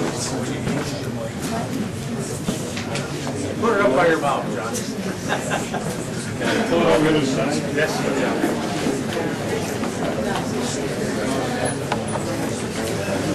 My name is John Goodrich, for those that don't know me. First of all, I have to say, Rick Aiken deserves our respect. I don't know about the rest of you, but I don't need anybody to interpret Rick Aiken's message to me. I think Sidney understands it perfectly well. Secondly, this is a very complicated, complex issue, all this fracking and so on. And to really understand and have a grip on it, you're going to have to do your homework, and you're going to have to do your research, or you're going to have to trust other people to do it for you. I heard a lot of information on air quality at the Pennsylvania-New York State border here tonight. I didn't hear where that information came from. I have not heard it in any research or any writings that I've read. So I don't know how much research was done to come up with that. One thing I do know, that Amphenol is in fact in the town of Sidney. The same person didn't seem to know that, and the amount of research it would take to find that out is about 1 minute with Lisa French, and she'd answer that question for you. Amphenol is very much in the town of Sidney. Thirdly, I want to say that this ain't Dimmock, Pennsylvania, and it's not 2008 anymore. We in Sidney have a main street. We have businesses, restaurants, Kmart, Rite Aid, grocery stores, plumbing, hardware, and public water and sewer infrastructure. We have fire protection, police force, and a hospital. So what are we truthfully concerned about?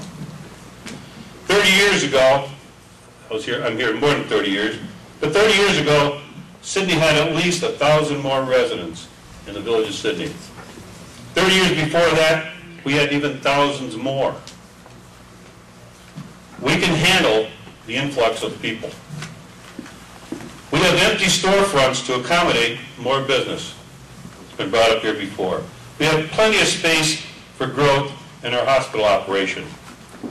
We have a village police department, a sheriff's department, and a state police barracks 3 miles down the road.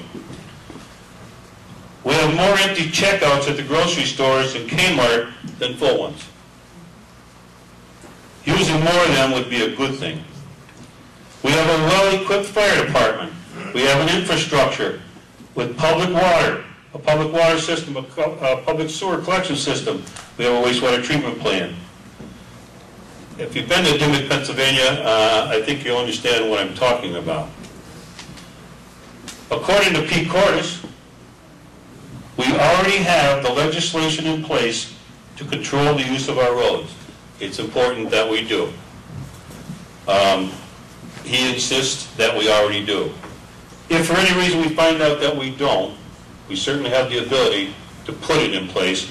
We don't need a moratorium to do it. We can just do it. And this board has the power to be able to do that whenever they feel they need to.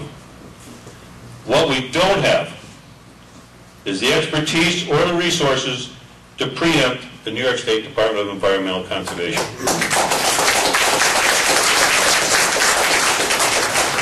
We don't have the ability to evaluate the impacts, effects, and possible controls over gas drilling and extraction, and that's extracted from the purpose for having this moratorium. We don't have that ability. Excuse me? Say that again? Yeah. We do not have the ability to evaluate the impacts, effects, and possible controls over gas drilling. Yet, that's exactly what we say we're going to have, and that's why we need the time on a moratorium. We don't have the scientific information that's been compiled and will continue to be compiled on the methods and the technologies used for drilling and extracting gas. You may have read that the state of New York has 40,000 items to review to give them an informed position to make a determination on hydrofracking and drilling. Again, yet those are the reasons cited for a moratorium.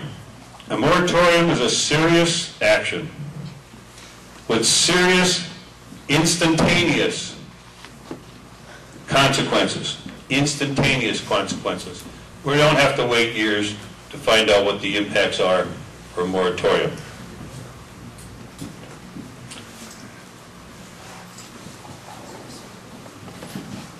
Why would we take an action that can subject the town to expensive legal actions that has already been challenged in other towns and will play out there without the town of Sidney getting involved? There will be plenty of regulations coming from DEC. It's time we took a stand that we are not going to continue this dangerous exercise. The pendulum has swung in this country, and nowhere more so than in New York State, from practices totally disregarding the environment to extreme measures putting so many obstacles in our way, in our own way, that we may never be able to get out of the hole that we're in. We should be spending our efforts on finding ways to solve our energy and fiscal crises and not be putting more roadblocks in our own path. And we should instead be preparing ourselves to hit the ground running when opportunity knocks and DEC completes their work. Amphenol and Mead, Uniland, Huff Ice Cream, Universal Forest Products, and USA Custom Pad aren't here because Sidney was a one-horse town. They're here because Sidney was progressive and provided what those industries needed to grow. That's the attitude that Sidney needs, and they need it right now from this board. I respectfully urge you, the board, to vote tonight to not just put this matter to rest, but to bury it deep, and welcome the opportunity that presents itself here and now.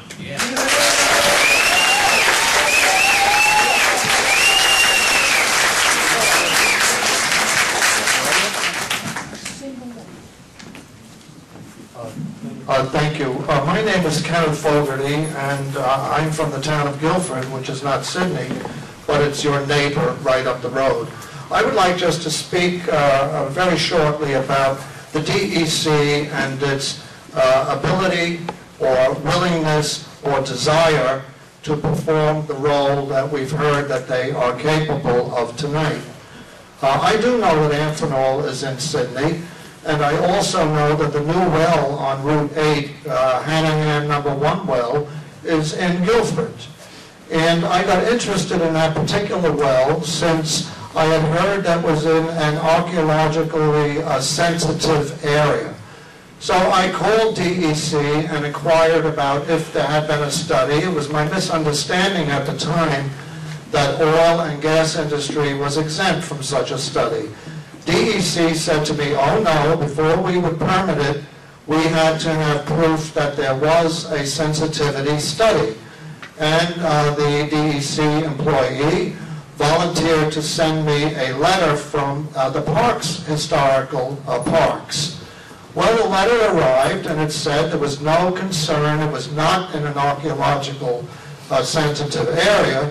And then my eye drifted over to the edge of this letter, and I noticed that DEC believes that the Hanahan well that is in Guilford, and Guilford is in Shenango County, they believe that that well, the Parks Department believes that that well is in the town of Sidney and in Delaware County.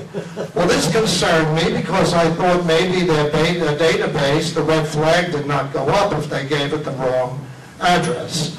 So that made me look at the other data that I had.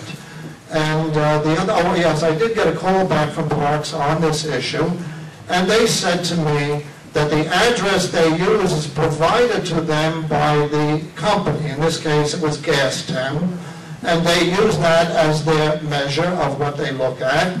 And then they return it to DEC with the expectation that DEC would vet this information.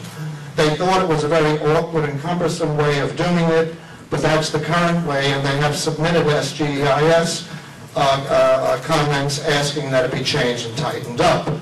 Well, then I decided to look at the other information that I had in my portfolio. There's the unit spacing map that the company submits to DEC. It was duly stamped by the Bureau of Mines, or whatever it's called, in the DEC. And I guess in their eagerness to move it along, it did not bother them that the other address that was on this one, there were 3 addresses. One is in Sidney, of course, in Delaware County. The true one is on Route 8 in Guilford. But this one, which was stamped and approved and gave them license to begin the drilling, places the Hanahan well on Route 12, which is not Route 8. It's 15 miles away and parallel. So I just point this out, that if DEC is evidently, and if you can look at the paperwork and go up the road and look at the well, it's only a short distance from here. But if DEC is not able to get this kind of correct address on permits and correct locations of wells, what assurance do we have that they're able to do or want to do the other important parts of the task?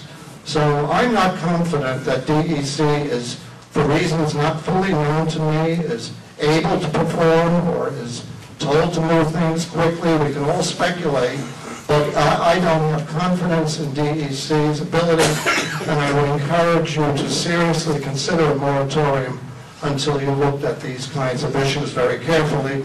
There's another well. The other well is in Oxford, which apparently Gas Tem believes Oxford is in Broome County. It is not in Broome County. It is in Shenango.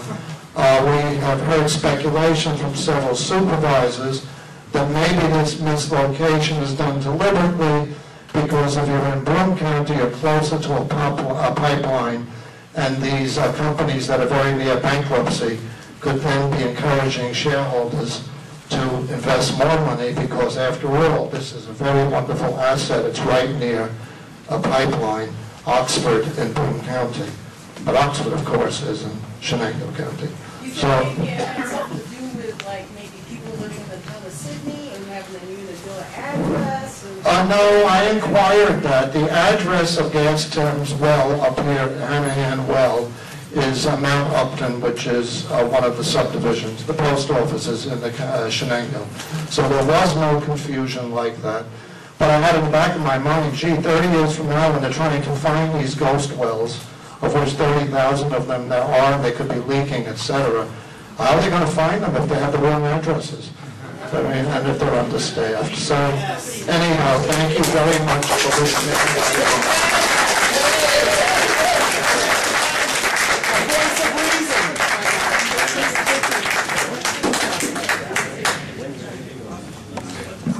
Wait a minute. You don't get to give the mic out. I do, and that guy was next. Oh, I'm sorry. Thank you. Mr. GPS Constable. Did I go there? Yes. Good evening, everybody. My name is Eli, and I'm not from around here. If any of you didn't know that, I'm telling you now, I'm not from around here. Gentlemen, ladies, I really don't envy what you guys have to go through. This has been such an animated discussion that you guys are going to have your hands full. This is what makes this country great, by giving everybody the right to talk and do whatever they have to. I'm going to say a couple of words about the company that I represent, which is a solar power company.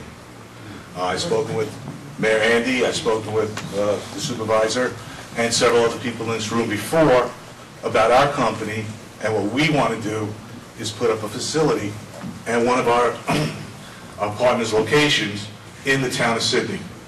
So what we want to do is build it. We've talked about offering it to the town and the village, and hopefully everybody will be able to use it as an alternative. Gas, that is not my job. I do not understand gas.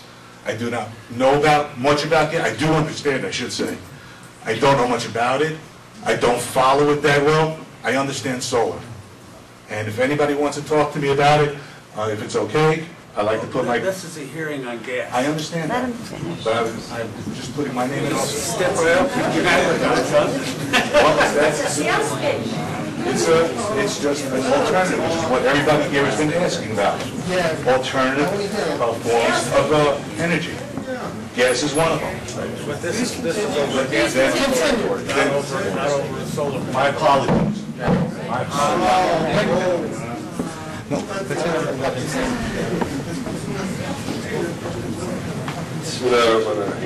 My name is Hans Haas. I'm a resident of Sidney for 10 years.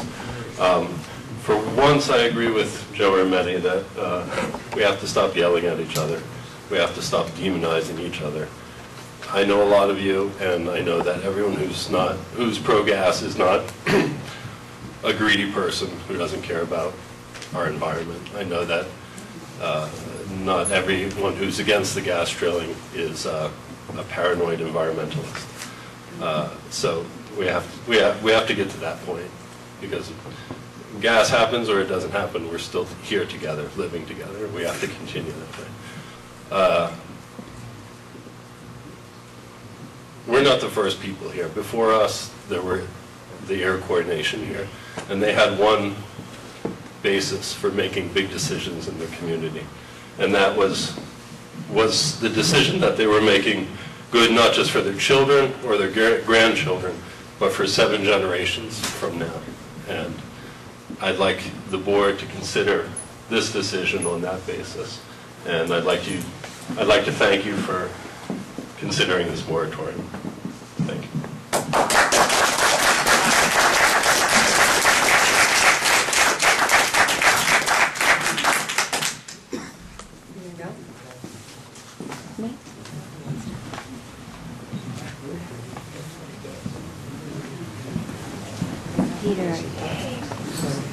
Thank you. That was very big of you to recognize me, considering the fact that I was yelling at you a little bit ago. I appreciate it. I'm sorry? Say it again? I said I'm used to it. Good. So you're tough. I'd like to just point out that there have been many areas of the states that have been polluted by gas drilling. Dish, Texas, and that area has had serious problems with with air pollution from gas development. They did a study of 4 different sites around that area, and they found the following chemicals in the air: benzene, trichloro, difluoromethane, chloroform, M&P xylene, O-xylene, 1,2,4-trichlorobenzene, toluene, carbon disulfide, dimethyl disulfide, methyl ethyl disulfide, methyl propyl disulfide, diethyl disulfide, ethyl and propyl disulfide, ethyl benzene, hexane, 2-methylpentane, and 3-methylpentane, and other toxic compounds. They also did a study of those people who were living close to those operations, and they found that they were suffering from nausea, massive nosebleeds, severe headaches, asthma, rashes, loss of memory, loss of balance, and neuropathy. This is no joke. And some of those people were leaseholders. The same type of health problems have been observed among people living close to well operations in Colorado and Wyoming and Dimmock and along Paradise Road in Bradford County. You may recall that Chesapeake drilled 2 vertical wells 3,000 feet away from Paradise Road. Somewhere between 15 and 18 households were gassed from that. One couple who was so seriously affected they had to move out. They checked with local doctors who could not find any problems with them. They went to Pittsburgh. They checked with toxicologists there who found that they had elevated levels of barium, strontium, and radium-226. This toxicologist told them that they would probably contract leukemia within 2 years. The husband has just recently killed himself because he couldn't handle the onset of these diseases any longer. So, so you know about the water pollution in Dimmock. I imagine maybe you didn't hear, but you should be reminded that Victoria Schweitzer has found gas drilling constituents in her water. She's one of those people who are, trying to fight the gas company. It's tough to go up against an international gas company. They've got all the money. So just consider that. I happen to be a leaseholder also, and I've studied that lease, and I've conferred with other lawyers, and I found that there really are very few protections that one could depend on. The lease really is no protection. Typical lease in New York State is really absolutely no protection whatsoever. Thank you.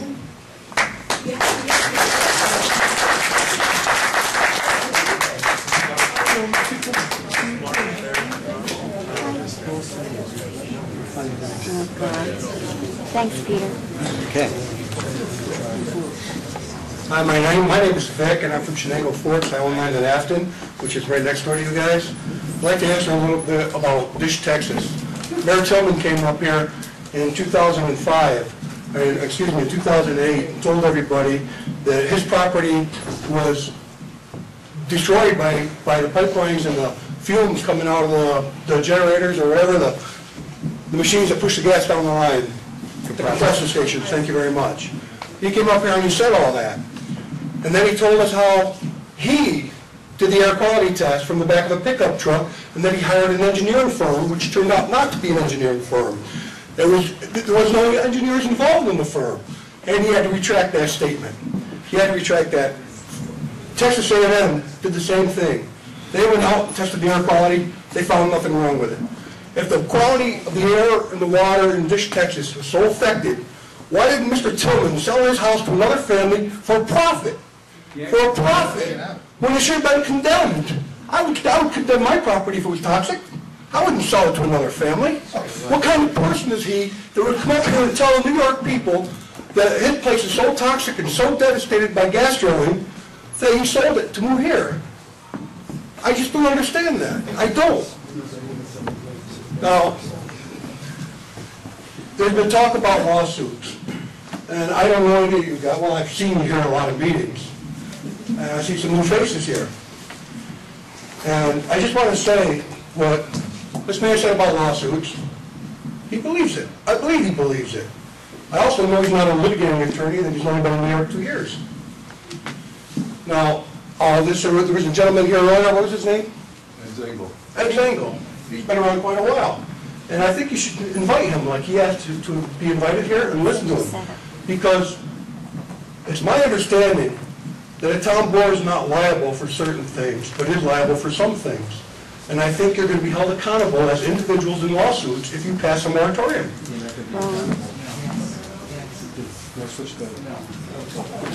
Well, you got to talk to lawyers. I'm not a lawyer.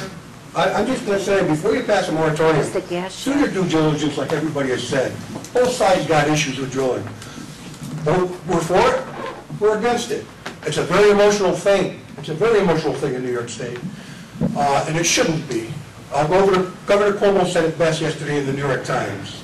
I'm basing my decision on the science and the facts and not the emotions. Do the same.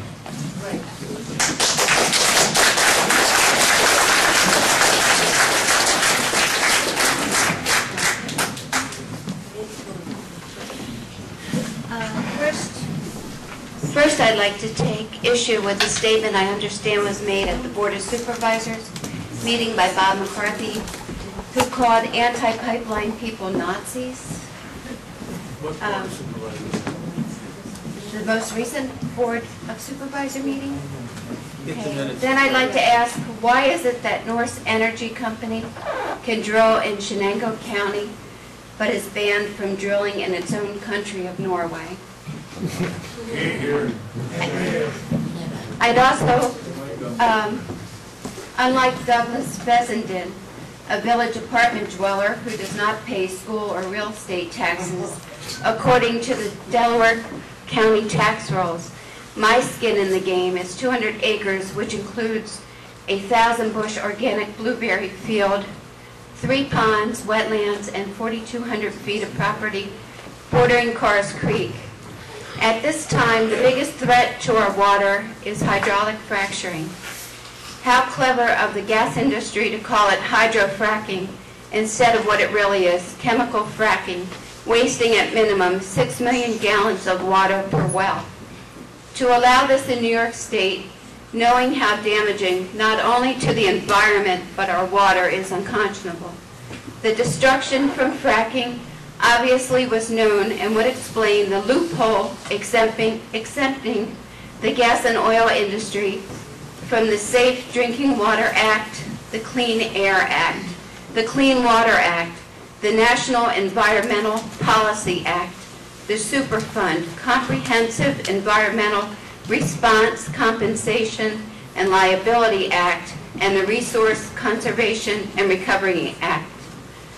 The benefit of drilling will serve big business, the 1%, the gas companies. The people who want drilling want that lease, thinking they'll become shillionaires. They are so blinded by the possible income, they can't rationalize what they will lose and what damage they will cause themselves and their neighbors by allowing gas companies on their property. Drilling companies do not have to provide any type of references, pass any courses, show any safety record, report any past violations, or be competent. How is this possible? Do not allow drilling in New York State. Consider the one-year moratorium. Companies in Pennsylvania have extracted so much gas, they have started shipping it out on its way overseas. The profit is not ours. The damage left behind is ours. Gas companies and the frackers give no thought about our clean, delicious water, of our land, of fresh air, of peace and quiet, of our community, of our livelihoods, of agriculture, of wildlife, of leisurely drives, of the night skies, of our way of life, of our dreams, of our health, of our future, of all of us. Thank you.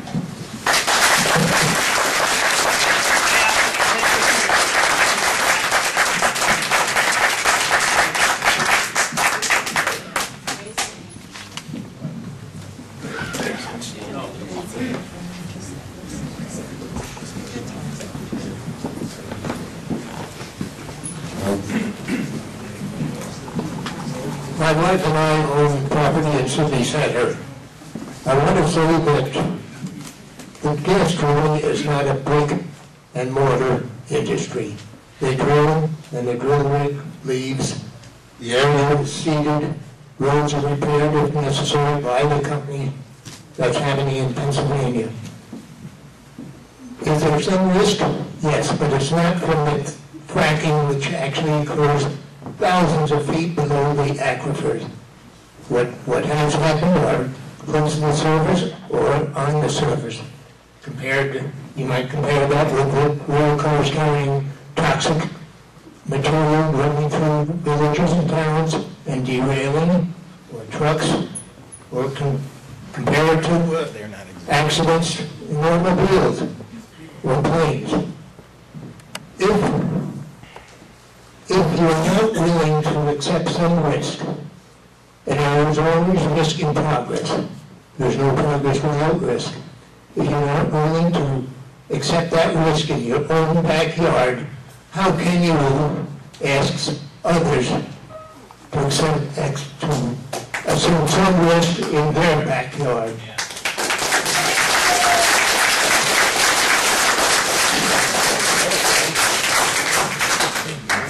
I think he was that guy there on the floor there was that.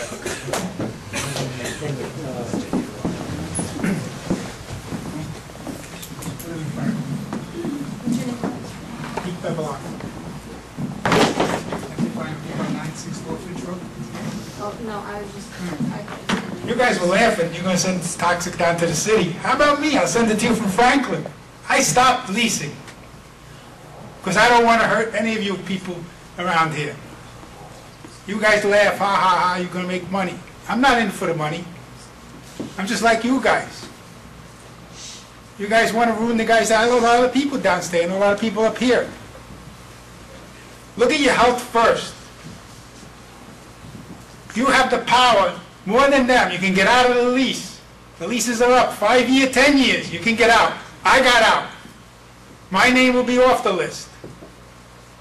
I care about everybody that's here. You don't care. Let's get the money. That's not true. Let's get the money. Let's get in front. Don't let these big corporates and the unions push you. I am a union man too, and I know where the unions are going. I have experience. I've been in Manhattan. I've talked to the district councils. I've talked to Local 17. I care about people. If I didn't care, I'd say, okay, good. I'll collect the money and I'll leave. But where are you going to go after that? Yeah, tell me, go ahead. on our properties, we stay there. What's your answer to air pollution? Well, Carl Stiles can't stay on this property. He couldn't stay there before he killed himself. Wait a minute, what's your answer to the air pollution and to the water pollution created by mercury, cadmium, lead, and everything else? Let's add some more, and then we really won't be around. I just buried a guy 39 years old 2 weeks ago. He saw it side by side with cancer. What's your answer to Adrian Reedy died 39 years old of cancer. Stop. Let him finish. He died 39 years old of cancer. All right? It's not to joke about. You see the kid with leukemia at 8 years old? I have. It's no joke. You guys want to play with money? Get greedy? Go ahead, be greedy. When you don't have water to drink or clean your clothes or clean anything or even live in your house and you can't take your furniture out of the house, then you'll see where you're going. Then you're going to come and sue them? I got out at least so I couldn't hurt you. You're laughing. It's not a laughing, joking matter. You guys want to play with your health? Your children? Your grandchildren? I don't have no grandchildren yet. And I'm 55. You guys think it's a joke? These corporates, they don't care about your land. They could have done it. They could have bought the land and be responsible. I've been to Albany. I'm fighting. I'm telling Cuomo to ban it, here and where else. And I've also talked to the district council, Tony Bonanza, local 79 in Manhattan at 520 8th Avenue. And I presented it to other people. When I didn't know what was going on and the causes and the health of people, I said, oh yeah, we make money. But look down the line, what you're going to make. Exactly. Exactly. It's not a laughing matter. All right, thank you.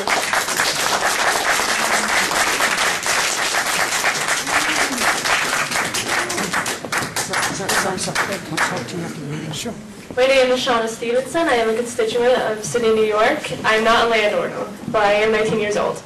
And I just wanted to say that since I am a child of a landowner, that I do not want hydrofracking in my area. I don't have a choice. I can't make money from this. I don't want pollution to be in my body. I don't know about anyone else, but I feel that the evidence is there that we could be harmed by this in years to come.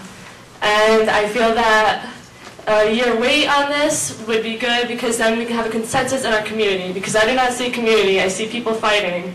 And I'd rather see people get together, know the facts together, and make a decision together. Thank you. Good.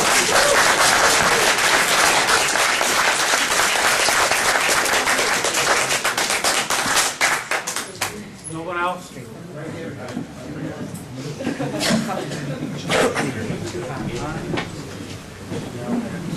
Hi, my name is Abram Loeb, and I'm from Afton. I'm your neighbor.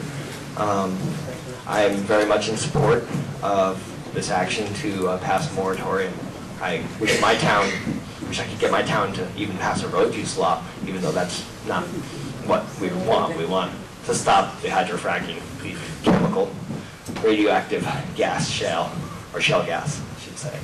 I want to speak to a couple of points that have been made. For one, the gentleman introducing solar, well, I don't I'm not selling anything, I don't own any interest in solar, so I want to go ahead and say, yeah, that's the alternative.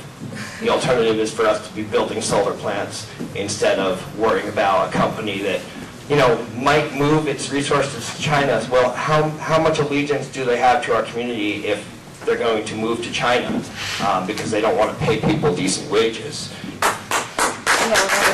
So what if the community decided to get together and put its resources together into opening a plant to build solar panels or some other alternative energy that is there? The technology is there. The discoveries are being made. I just read about about 5 different discoveries in the last year that MIT found that are making solar prices drop rapidly. But he brings up Solyndra. What happened with Solyndra, the reason there was a loss there was that the prices dropped too rapidly for them. So they couldn't make a profit off what they had already invested in. That works, that's benefiting other companies in the solar, and solar is getting bigger and bigger. That's the wave of the future, as well as protecting our water here. Speak about 20 years from now. What do you envision this community looking like 20 years from now? Yeah, we have a big hospital that can fit a lot of cancer patients in it, right? That's a wonderful business to stake our economy on 20 years from now, when there's nothing left here but polluted water, polluted air, and people, and no jobs left because the gas industry is gone. We have infrastructure for gas that's gone.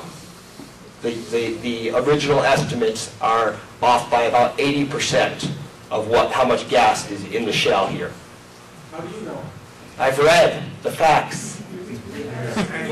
Hey, let him talk. If you give me your email address or contact me by Facebook, I'm on Facebook, and I'll friend you if you want. Even if you're not my friend, I'll friend you.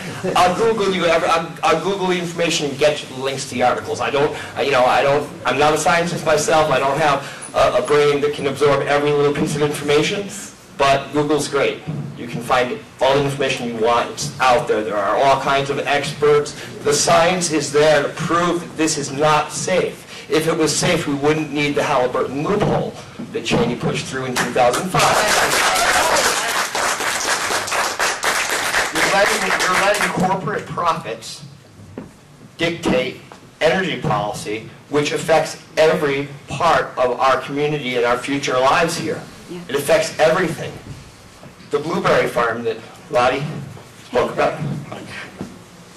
How can she sell organic blueberries if toxic fumes from a compressor station or pipeline are leaking out next to it? Or if the water is contaminated on the surface there from frack ponds leaching chemicals into the water, as has happened.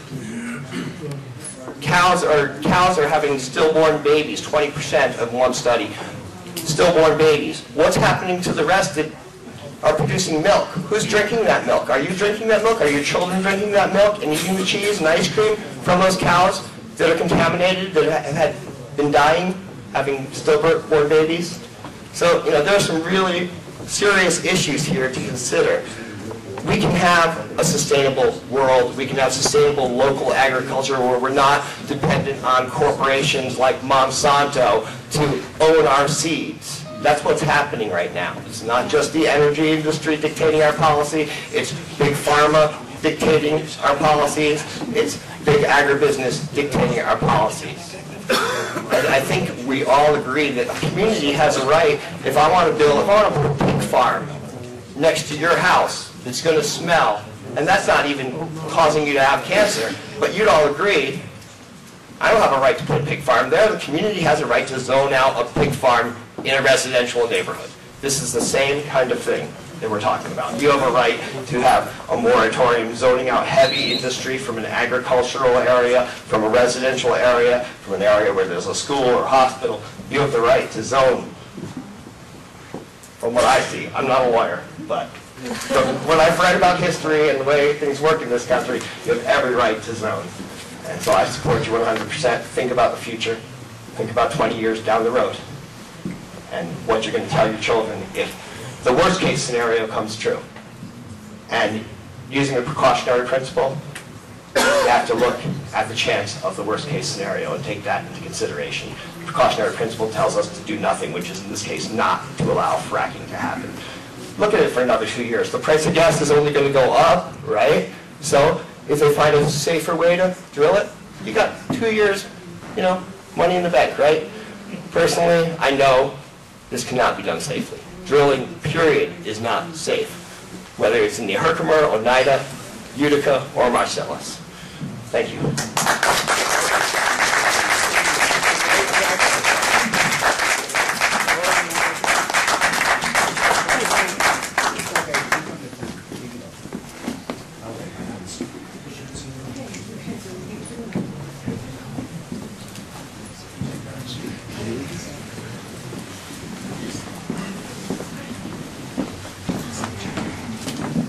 Hello. I am a Sidney resident. I've been in Sidney since age 3. Sorry. Since age 3 I've lived here. And I've seen this town boom in the 70s. I'm now a third generation business owner on downtown Main Street. And it scares me the direction of what this town has been going through in the past 10 years. I'm seeing a little improvement on our Main Street. People are now starting to invest in buildings, but these people need to rely on industry. This has always been pretty much a factory town. And it's never been, it's been farming up here in upstate New York, but basically we rely on our factories to put at risk one of the leading factories in this town to maybe move somewhere else. I would hate that. I had sleepless nights during this flood. I've had people that I've known in my life that have had businesses here, that have moved to Pennsylvania. And they're like, Pam, what are you still doing here? I love Sidney. I've been here for a long time. I support it. But we really need to get some more industry in here. We need to get some jobs in here. I just feed off of them. I'm a retailer. A lot of my customers are from Mead, Amphenol, Unilam. In order for me to survive where my parents have survived and my grandparents have survived. My grandparents were from Walton. They have gas, right? I've had it Walton? for 30 years. Yeah. 30 years. Mine was 60 years. What was that? Why doesn't Sidney have gas? I don't know. Why doesn't Sidney have gas? Hey, tell him. Why tell him? Because the powers that be in the town of Sidney for 40 or 50 years have not wanted natural gas in this town Is that to true? compete Yes. with local fuel supply. I don't think we've been acknowledged enough in the past years. Yeah, you're talking, you're keeping quiet. So, believe me, this is pretty new to me, but I've been reading up on this since the first flood. All I know is we need improvement in this town. And I know a lot of Main Street owners feel the same way. I do believe in drinking water. I do believe in that. There's got to be a way to do this without ruining our environment. And there has been. Not yet. It's happened to I'm about ready. Should we? Should I leave and go to Pennsylvania? No, we're fracking there, they're ruining it. Why would you go Well, there? I'll tell you, the people that had businesses here, they want me to go down there. They're making money. They're making money and they're living in a very nice land. They love it down there. They have a gas well in their backyard? Well, where I live is prime land for gas drilling. But you want to know something? We need to take that risk. I think I need to take that risk. Why can't we just tap into Walton's gas line? Stop. It's in the watershed. I'm not an expert on this. I'm sorry. You have to ask someone else. Ask these people. So, I have to say my piece. Sorry for the person that went through a death of cancer and all that. I've been through that. A lot of people have. So, What's a couple more? I don't know. Thank you very much. I'm sorry.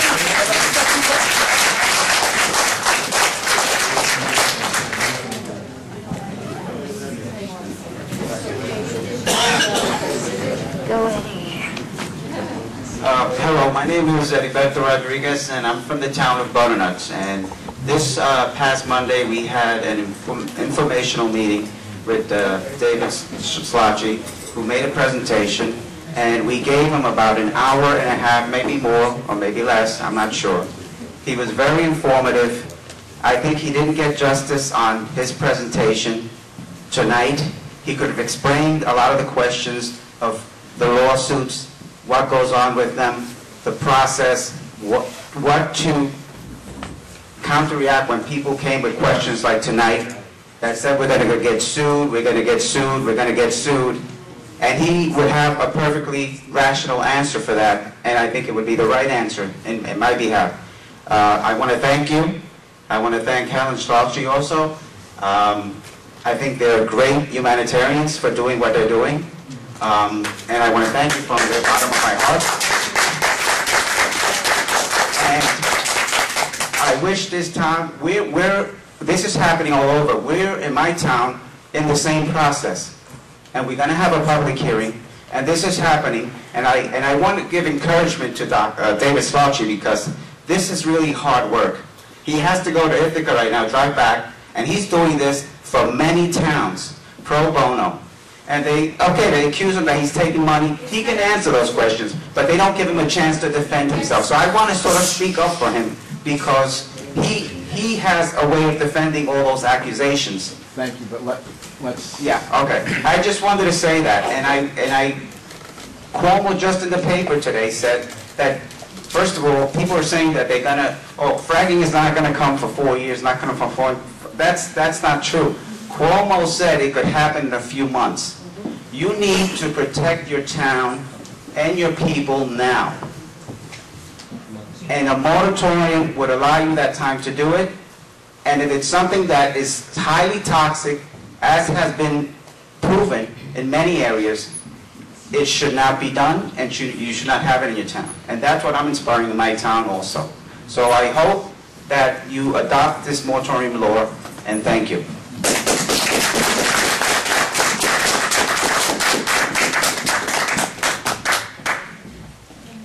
Do you want to speak? I need you now.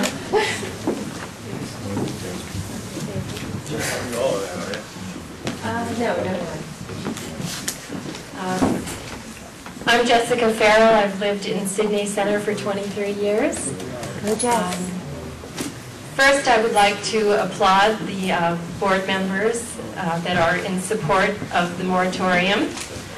On behalf of many concerned citizens in Sidney Center, we thank you for thoroughly and carefully considering the many factors related to shale gas mining and how this industry will affect our community.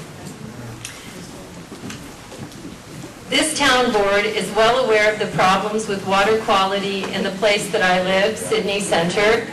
I consume and drink bottled water. I really don't trust my water in Sidney Center. We have a Superfund site outside of town, and many people living in the hamlet have questionable drinking water. Local industry and poor town leadership were responsible for this mess, which has never been properly addressed. There are obvious parallels to the past and the moment we find ourselves at today. We need to learn from our mistakes and proceed with great caution in this matter. All across the country,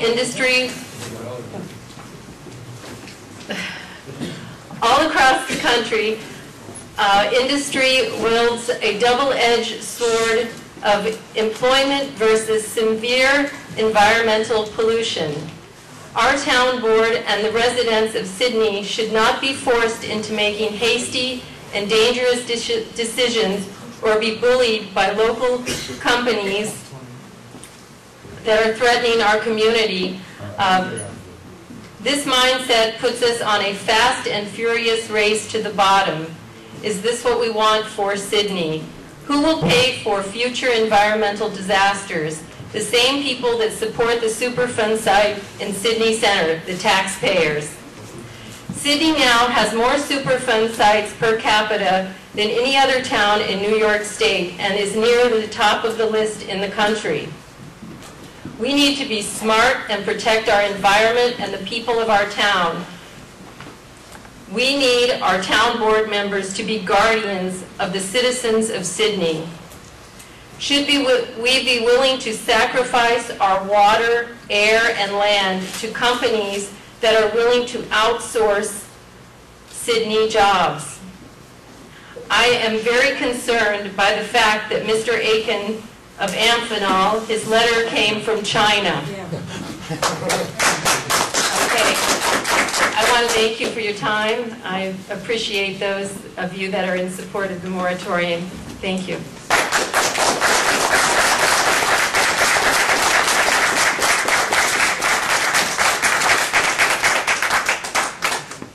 Is there anyone else? I just have a quick question. Statement. Question. My name is Robin Ballow. I've lived here about 20 years. I'm in town of Sidney. I have a question, and I know it's Amphenol. If has or will Amphenol, do you think, not that we think, I would like this to be addressed, or any other employer, would they agree to stay here for 20 years if we did allow this drilling to come in? That's what I would like to know. Would anybody else like to know that? Yes. Yes. $50 million in the building. We don't know that, no. We don't know that. I'd like it in writing. A business is a business. You already spoke. I can't speak twice? No. Oh, but freedom of speech. Yeah, I didn't think I said no. My name is Gene Pickford. I'm a resident of Young Station. For those of you that have been around here a few years, that's where the train used to stop 75 years or so ago. My comments this evening are basically, I wonder if the most important issue is really whether the moratorium is implemented this evening or not. My thoughts are whether it is or not, this board in this town has a responsibility to do some very intense, significant research over the next several months to determine the most responsible course of action for this town. I'm not convinced that all knowledge comes from on high. I think within this community are people that are knowledgeable, that have the expertise to make responsible decisions that are in the best interests of this community. And I would simply urge the town board to listen to those people, to find out who they are, and to weigh very carefully whether a moratorium is needed or not, to weigh very carefully all the implications that have been shared this evening. Thank you.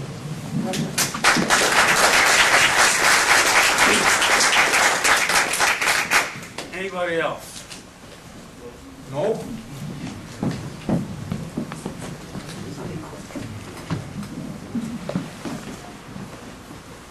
I'm not from your town, I'm from the town of Butternuts.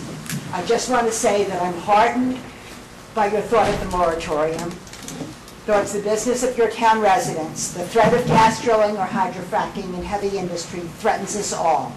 If we're going to keep our water and air pure, it's good we stand together and support each other. I want to add one extra fact, which I ran across the other day in a paper that was written not only from people from New York State government, but from Gasstem Drilling Company. And it is that the Marcellus shale is highly radioactive. And I think that's an important fact when you're considering the moratorium.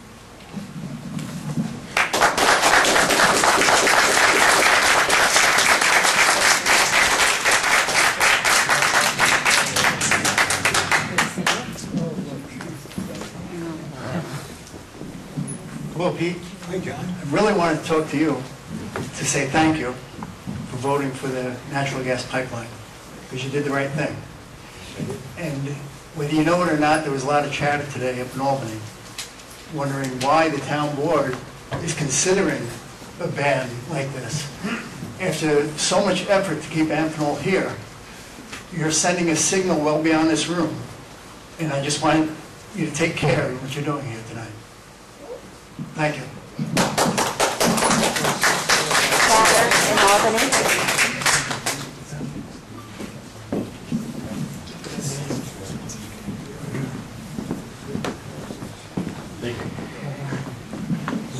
Those of you that don't know, I'm Andrew Hinckley. My family's probably been here in the town of Sidney longer than most of you combined together. Did I say anything? What did I do? You have 2 letters. We read a letter. Oh, I'm sorry. Yeah. You've been here for over 150 years, sorry. 200. Why is that? She won't let me. Can we read his? You know I want to talk twice.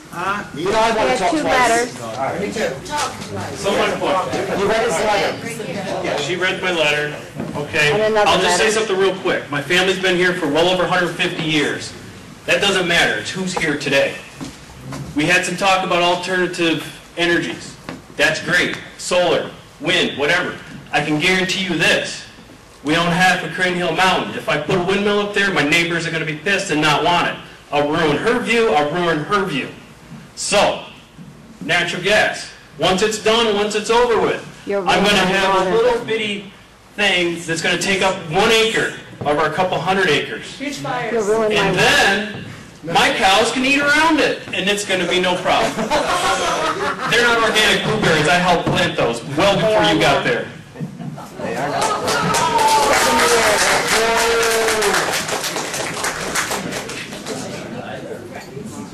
were certified organic.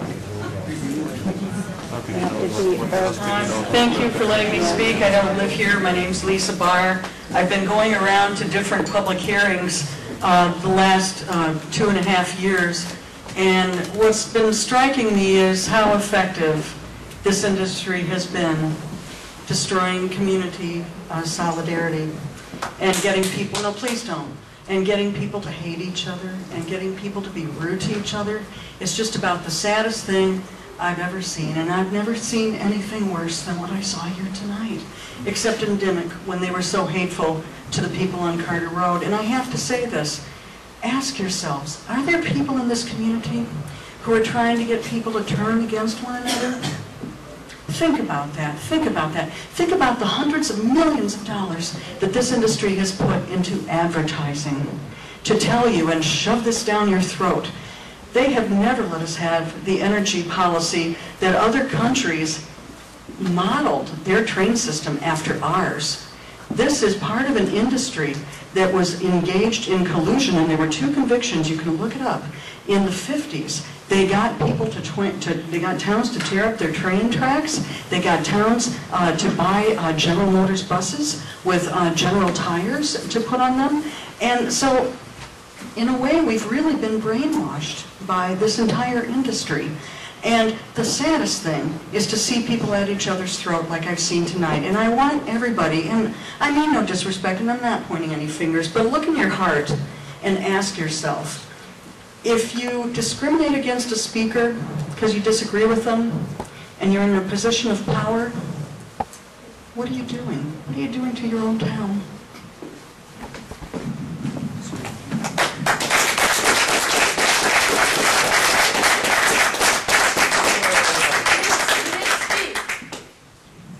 Anybody else?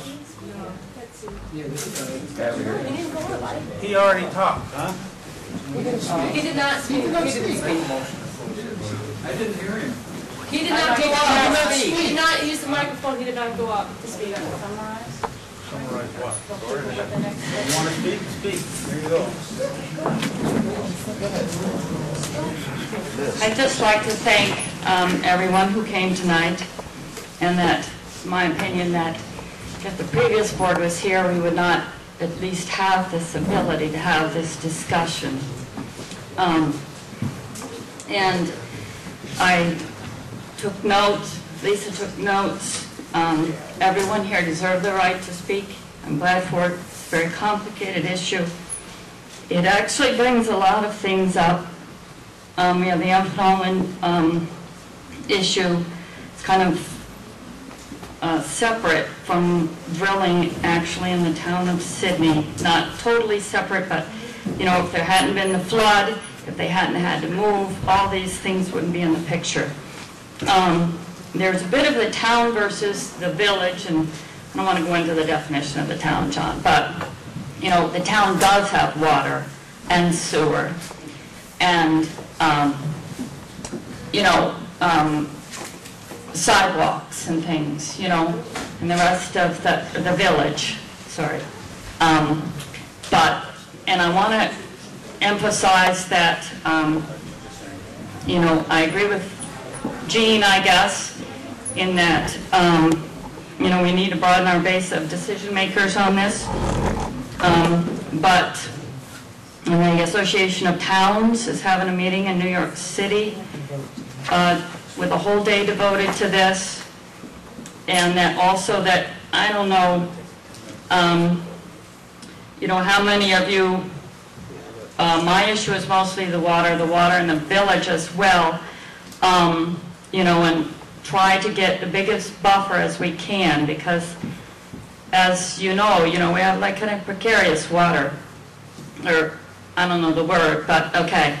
And maybe you can ask Jessica for that list of all those DEC Superfund sites, 2 in Sidney Center and 5 right here in the village of Sidney. And I worry about our water a lot. And I worry about the water out in the town of Sidney. And, you know, maybe before it all comes, we can do something about, you know, we just want to prepare. This is my thought, is to prepare ourselves to get the little old ladies that have, and the poor people that don't have very good leases, you know, you can go down the road about how we could prepare ourselves for what's coming. And I agree with you guys, you know, or I don't know who, but, you know, that the industry is big and all that. But I don't know if you noticed that our Senator, John Bonasek, was testifying 2 days ago, I believe, to the DEC, and a little blurb I saw on TV. You can look on his website. He's got a little video on it about wanting, I might be misquoting him here, to bond the drilling companies that they would have to protect our water. I don't know the legalities of it, and some of these everyone else is, but I really appreciate Jean's comment on it's a very deep issue and needs a lot of thought. Thank you.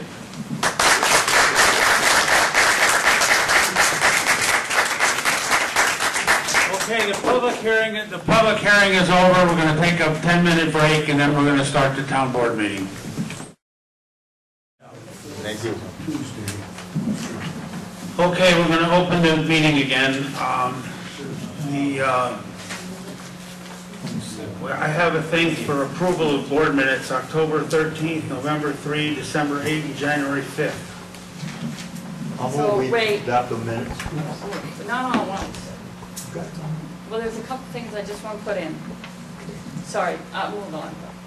That I think it was it was in November or December.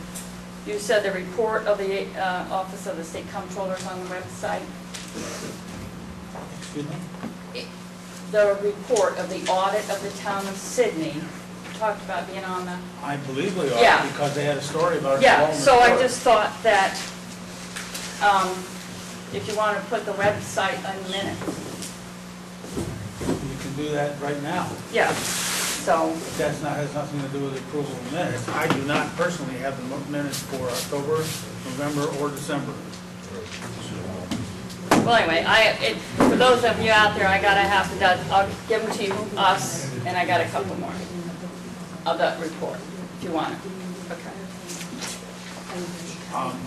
And then Is anybody gonna make? that a was, motion? wait, that was, sorry, I got one other, that was somewhere in November, December. But in, we were all here in January. Okay. Just one other little thing. The minutes don't show the salaries, but we did have that other page, but I just want to make sure. Is John Schaefer getting a salary or not? No, okay. And then the other thing is,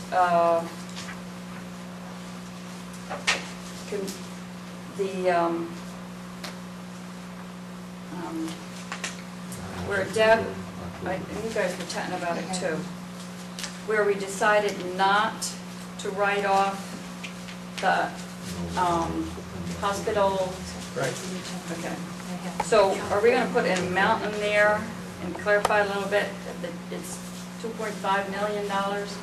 Nobody knows how much it is. Nobody knows how much it is? That's what the comptroller's report had. Right? Isn't he the one, or somebody? No, if we were to listen to the comptroller, we'd be in big trouble right now. Okay.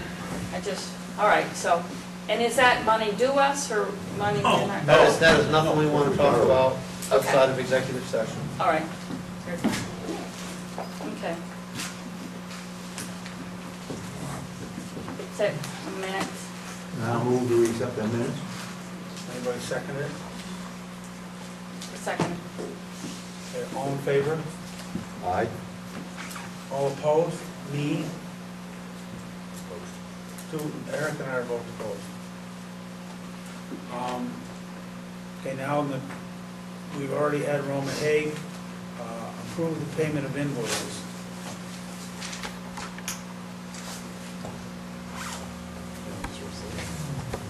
Let's go down the list.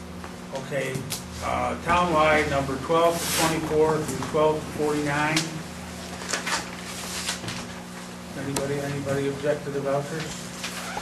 How about 1235 to pay Evergreen Cemetery for the veterans? And town part-time, there's no vouchers, so there's no bills.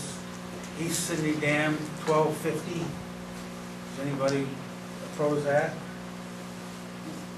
Highway townwide 12 through 19 through 1250. Is anybody opposed to that? Any of that?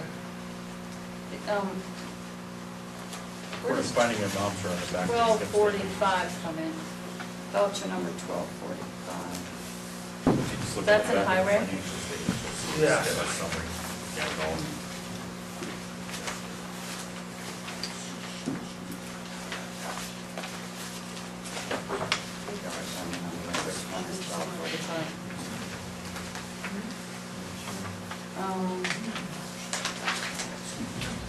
No.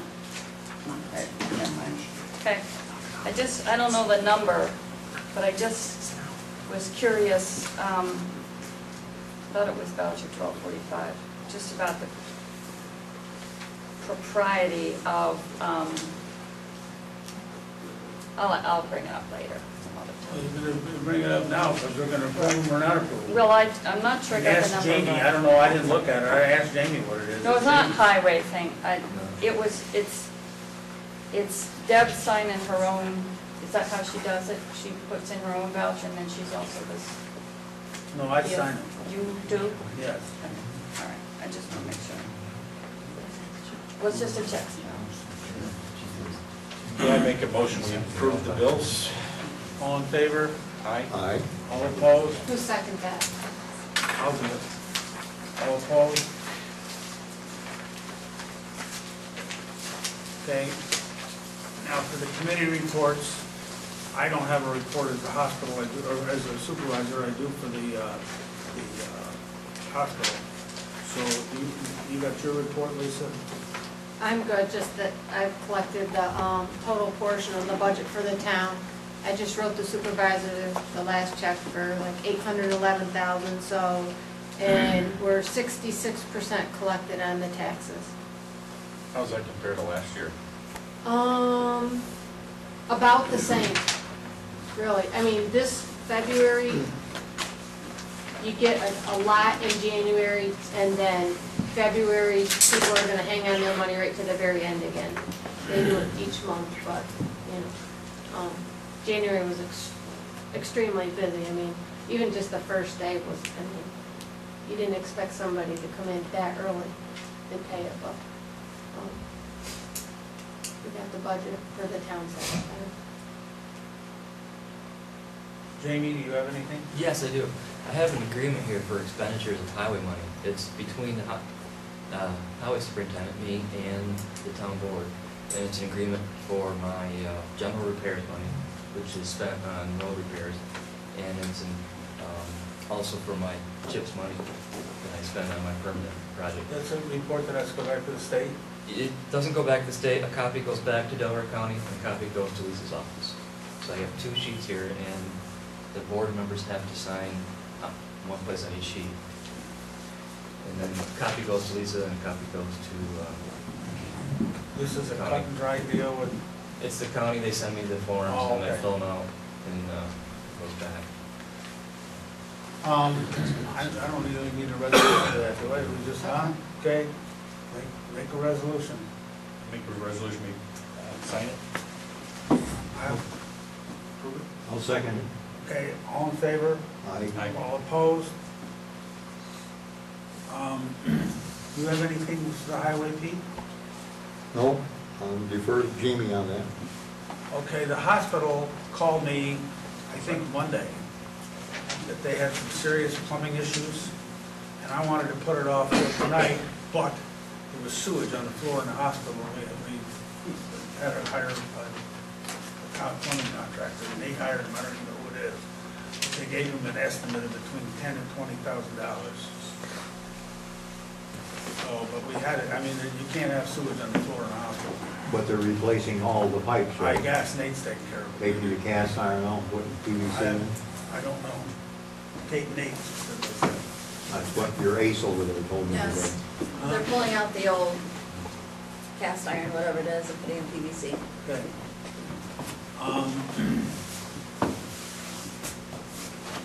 Do you want to give us the report from the dam, and then Walt isn't here? Well, Walt isn't here, but here's the general idea on the, is we've gotten some reports from Deb about, you know, what it costs to run the dam. People that work at the dam are thinking of a raise, so we'll get a formal report together, but it's looking like the dam will have some extra expenses this year. At the minimum, you have the, well, we talked about this the last time, the electrical inspection, but Walt went down there with Joe Madalone and looked around, and he thought there's probably some work to be done too. And, you know, because of the flooding, the water came up. Got the electrical inspection. I talked to the state about the, you know, their violations there, and we're waiting for them to make up their mind on the water system, I guess. But they changed the rule last year, like Deb was saying, that you have to sample every month, and it wasn't sampled every month. And it wasn't even sampled like for the old, I don't know. It was sampled twice in Yeah. each quarter. Yeah, they had their, well, anyway, we're trying to plead a case with them to save us from having to put in a chlorination system. Can we put UV in? If That's there what we is ended up doing, and we had no problems over. underground distribution,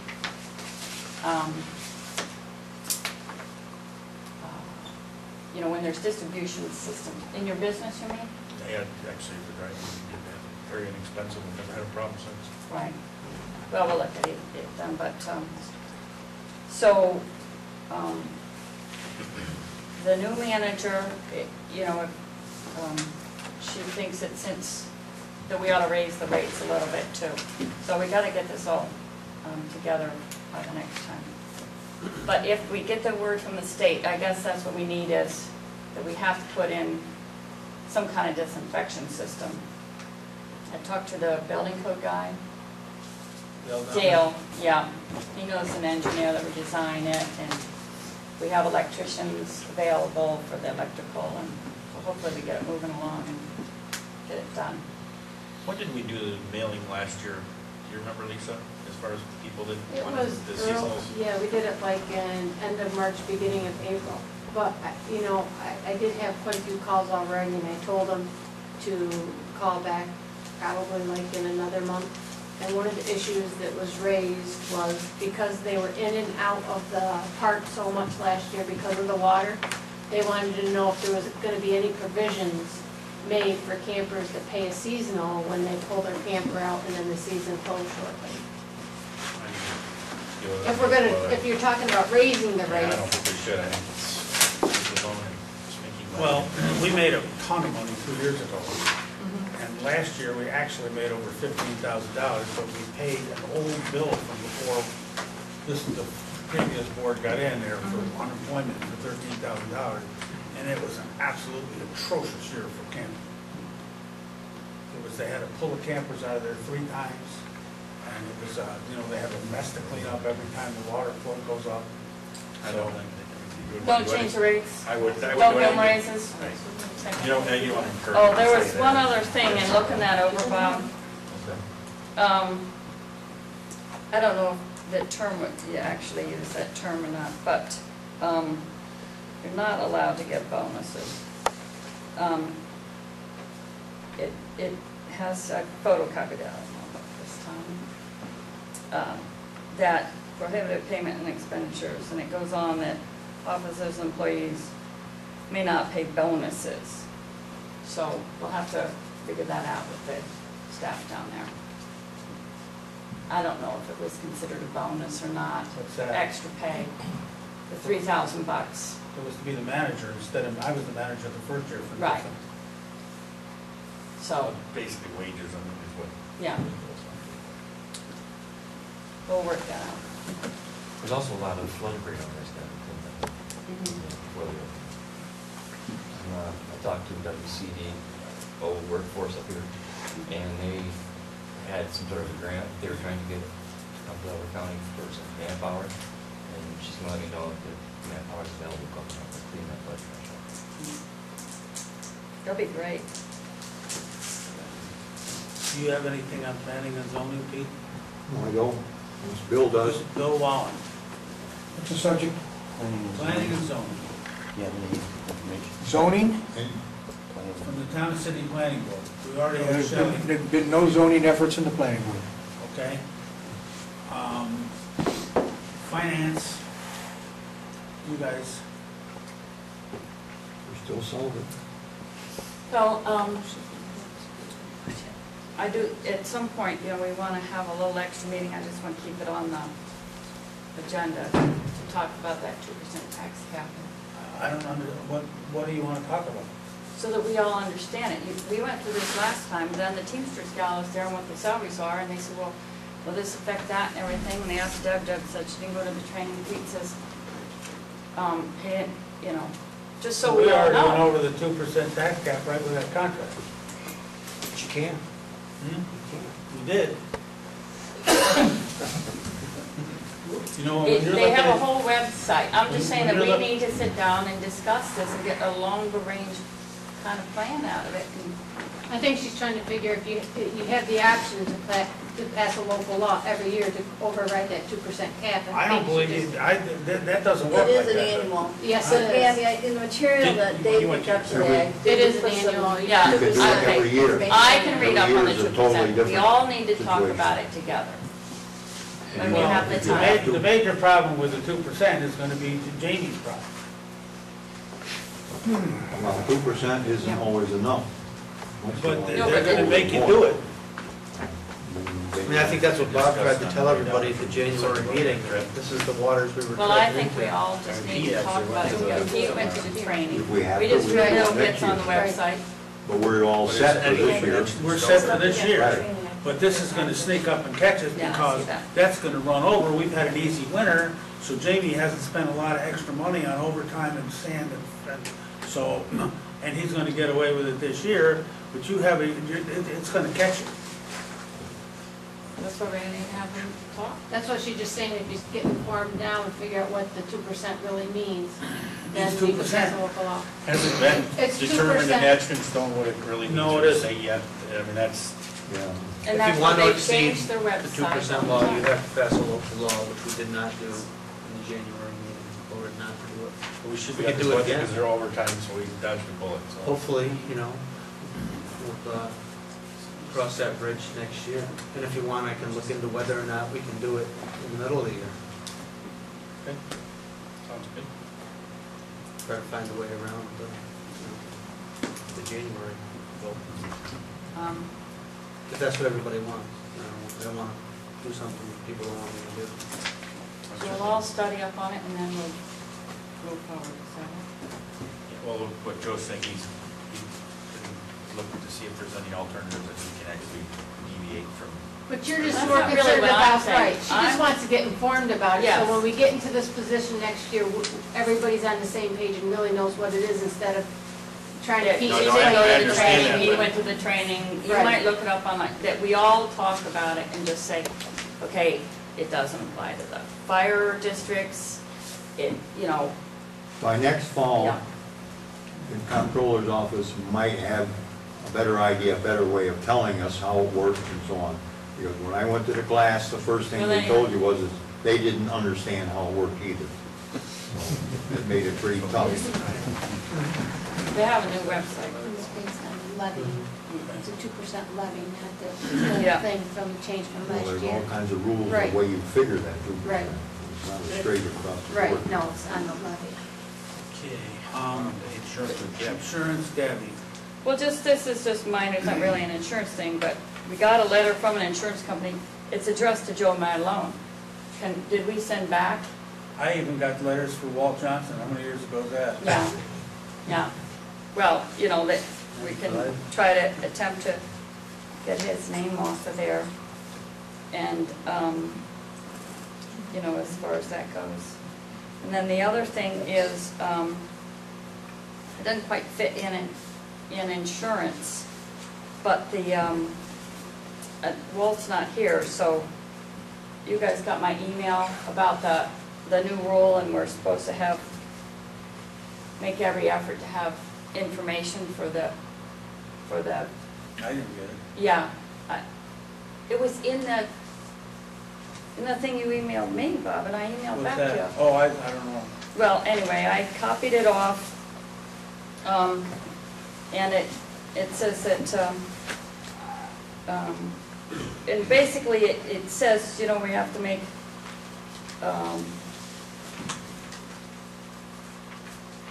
at open meetings shall be made available all the documents that we're referring to or whatnot. I'm paraphrasing here. And then it suggests that the best way to do it is to put it on your website. Well, with the website, I gave the website that I had to the town last year. We didn't do anything with it, but, and the stuff I have is, I have the assessments on there, that's from 2009, I believe. And I had them done where you can click on the top and change, and alphabetize or, do it in order, click on the top or whatever column, and I don't know how much money the board wants to spend on this, but you can work it right back from I even paid the maintenance fees last year when they came due. Right. But it's easier to start with that than it is to start a new website. You got the form right there. Well, so you'll talk to Walt about it, or, we might have somebody interested in working on a website. On the flood map, should we get something initiated now because we have to have a hearing? We voted on the hearing right there. Okay. So the hearing is in April, the public hearing is in April. It will She's be in gonna have to April. advertise it, So she has to have something by the 19th of March, right? just that paper sign. She took the proposed law that she handed, and she's gonna hand that in as our 19th version of the local law. But the bottom line is, there's no point in us fighting any of that, because that's what's gonna happen anyway, and No. whether you, We just want to make it work for everybody so Yeah. that the flood insurance works. Right. FEMA protection. should they even put me in for something, from some little crick on the other side of one? Oh, my goodness. Okay, IT, that's nothing anyway, Walt's not here. Well, maybe the website out there. Just did that. Yeah, I know, but you said it's nothing. Well, he's not here. Yeah, okay. Now we're into unfinished business. Yes, we would, on the motion for the local law on moratorium, we would like to table it for a month. So that it's not, okay, you mean till next month or Till till the next month month. after that? Till next month. So you're saying you want to vote? You don't want to vote tonight? No. We'll discuss it the next month. Discuss it Yes, next you month got and vote the following? Shelley, who was the gal from the county? Who was it? Shelley Johnson. So, let's just see if we're all right. We have to decide to go forward or not. Right? Then say we decide to go forward. It goes to the county. What are you talking about? This flood thing or He's what? talking about something different now. Oh, Talking about the moratorium. on the gas moratorium. The moratorium, though, is, the time is of the essence, and Amphenol isn't going to sit around forever waiting for us to make a decision. It doesn't go to the county. Huh? It doesn't go to the county. We would pass it here, and from here it goes to the Secretary of State if it's passed. Shelley said he 239 review. Yeah, it has to go to the county for 239 reviewed by the planning board. Really? Yes, it does, to see if there's any environmental things with passing it. Yes, I talked to Shelley at length about it. You know, I went to Chamber of Commerce meeting 2 weeks ago, and they had a presentation put on by Maravitos and the Leather Stocking Group. And they have a man named Mike German, who seems to be the go-to guy for... He's the president for Corn and Gas. Came from Bicycle. And he assured me that the moratorium would have absolutely nothing to do with Amphenol getting gas. The only thing is, he says politically it sends a bad message. But as far as them getting a gas, nothing. There's no interference whatsoever there. So I don't really understand what all this hype is that's going on about this. Well, Well, I think some- Rick Aiken told you the same thing he told me, didn't he? Which time? How many times have you seen him? I seen it once, and he told me one story, and then they got another story that was in the email here, okay? When I talked to him face-to-face with Bill right there, he thought, well, maybe it would have bothered a little, we might have 100 people less or something like that. That isn't what he said to me. Yeah, Well, that's now- pretty now substantial. it's got a different 100 story. jobs today in Sidney, New York is... Now it sounds really bad, you know? But, like I said, Well, if they decide to not stay here, they're not gonna build that whole building. They're gonna make that building smaller if certain things happen. And nothing's leaving and coming back. No, that's a long time. probably why he's in China today, right? Well, they had to cover, like, during the flood, they have to ship it out, and then they planned on bringing it back, my guess is... Okay. So the county's going to be a lead agency in this secret review? They're the ones that said, that's what she said. Did you go through that with the village? When you They passed- didn't have a moratorium. Oh, that's right, yeah.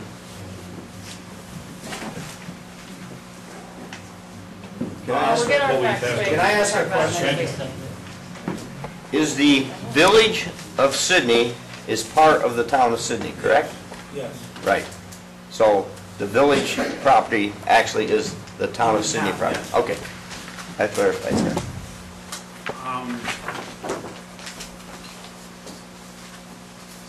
So we want to table that motion until the next meeting. Yes.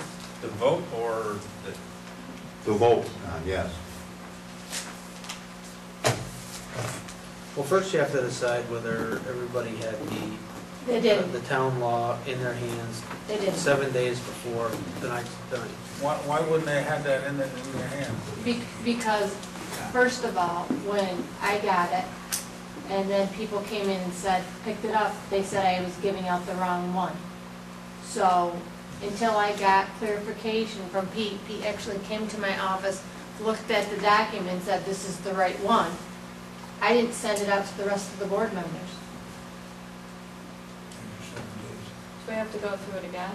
You don't have to go through it again, but you cannot take any action on this tonight, due to No. the fact that it has to be on each Well, so You don't have to start all over with No. another public hearing. You just cannot take any action on it tonight whatsoever.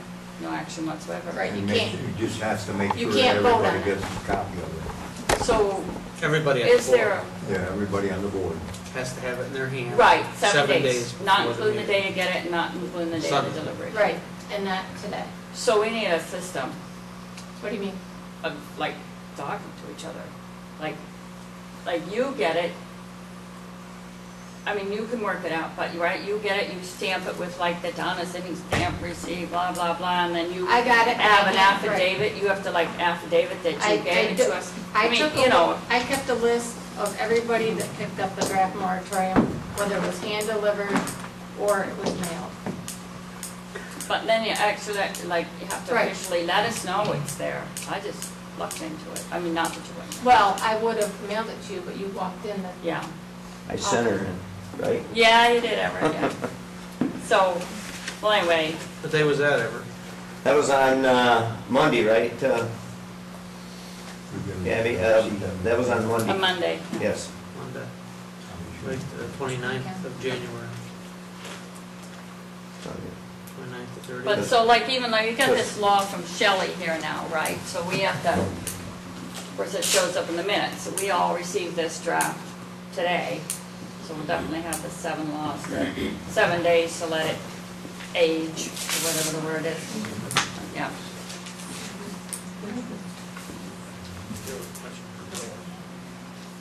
Joe, did you draft the law? No, I didn't, John. I drafted I did draft a moratorium that wasn't accepted. I think Mr. Slotjay is the person. The one I got has your name on it. I did not draft that Oh. copy. But you signed it. I did not sign that copy. And yes, my name does appear on that copy, but I Oh. did not type it in. Oh, okay. I typed a proposed moratorium that I believe was consistent with the oral moratorium that was passed with the oral resolution here. I gave it to the town clerk on Friday, January 27th, and that was not the copy that's been handed out to the public. And are you allowed? Yeah, it doesn't have to be. Are you allowed to change the law after we pass one thing? Are you allowed to change it in between the? In my opinion, Pete and I worked on my draft moratorium that I handed to the town clerk, and it was not handed out to the public. And in my opinion, he had the right to put in a different moratorium instead of the one I drafted. Who drafted it then, Pete? Sludgy. Who hired him to draft it? Pardon? Who got him to draft it? Did the board know that Slotny was, He offered it. well, did the board know that Slotny was drawing that moratorium I up? don't know if they do or not. What difference? I'm asking the question. I didn't know. Well, shouldn't they know? Does it make a difference? Yeah, I think it does. Well, I can get the last time I. He's there, he's your lawyer. He said he was rude and a jerk at the last meeting, so why would you take a draft? It's really, that That's baffles me, but I'm sure we're talking about his people skills. Okay. We know about people Okay. skills there. Wait a minute, I can shed more light on this. I picked up my draft Monday morning, okay? And, no, I picked it up. You called my house what night? Sunday night. You told me, one of the councilmen had called you and said there was 2 different moratoriums. No, you said I was giving out the wrong. Wait a minute, I'm talking about your conversation to me, No, to my I- wife on the phone. Exactly, I said. And she wrote a note that you said that a councilman Correct. had called and said there was 2. No, that I was giving out the wrong agreement is what I said specifically. Well, I've got the note that my wife wrote I that. can't help that. Lee Cortez called me and said that you had called him and you told him that I was giving out the wrong. I said there agreement. was 2 different There drafts wasn't. out there. I was not I came giving out down on 2. Tuesday morning, Pete was there at the office, and Mr. Pysnik.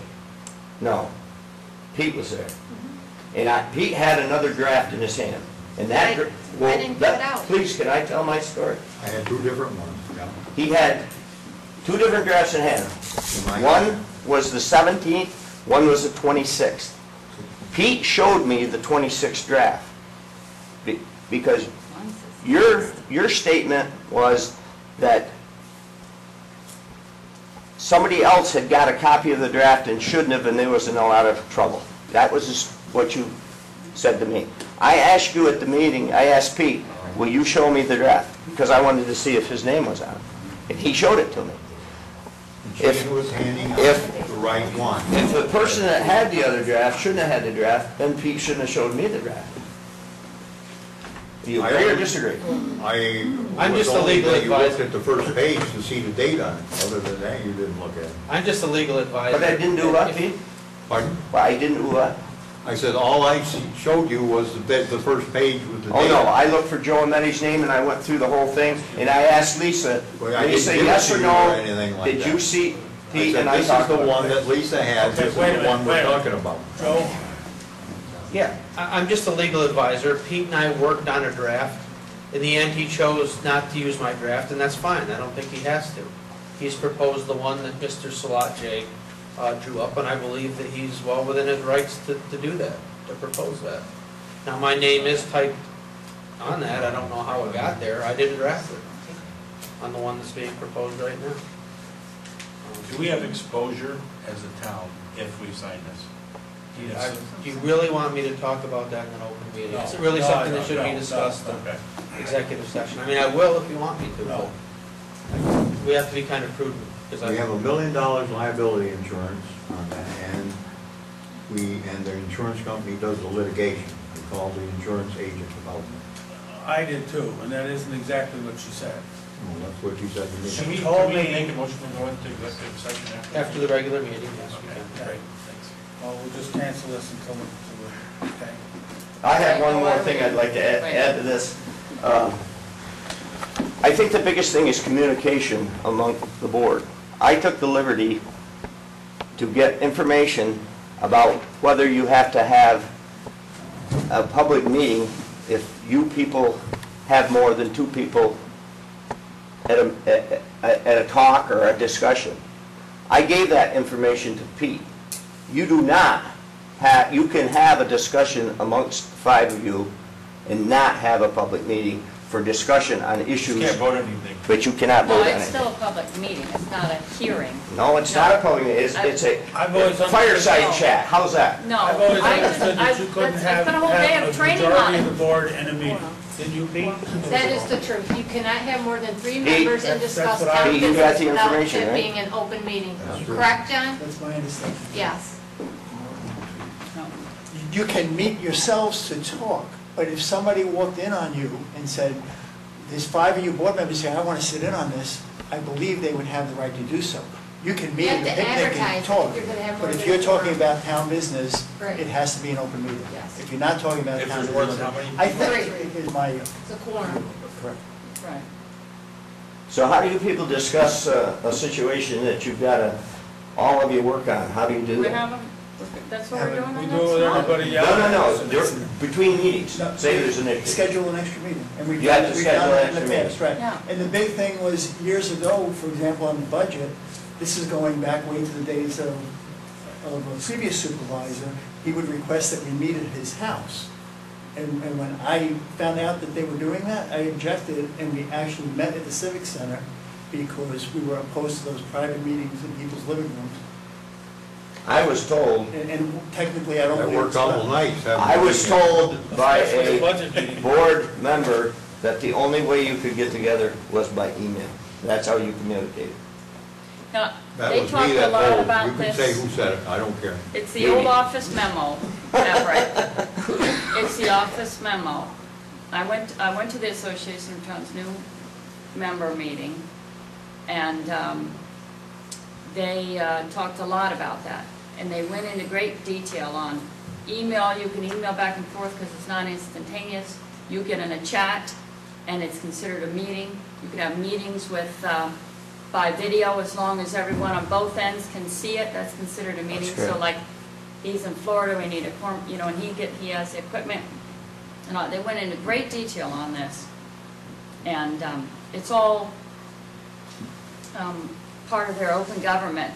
Well, you must know that Bob Freeman guy, right? Yeah, so And, you know, they're trying to get it into the modern era with this whole, you know, video, what is chatting and what's this, and, you know, so the email's just the old memo, but what I'm trying to say, this is a side issue of this, is, you know, the other thing they brought up at the town meeting is, so if email, you know, so how do you know somebody got the email? You know, that we need to, they suggested any emails, and emails are all foilable, all these emails back and forth and everything, people can foil.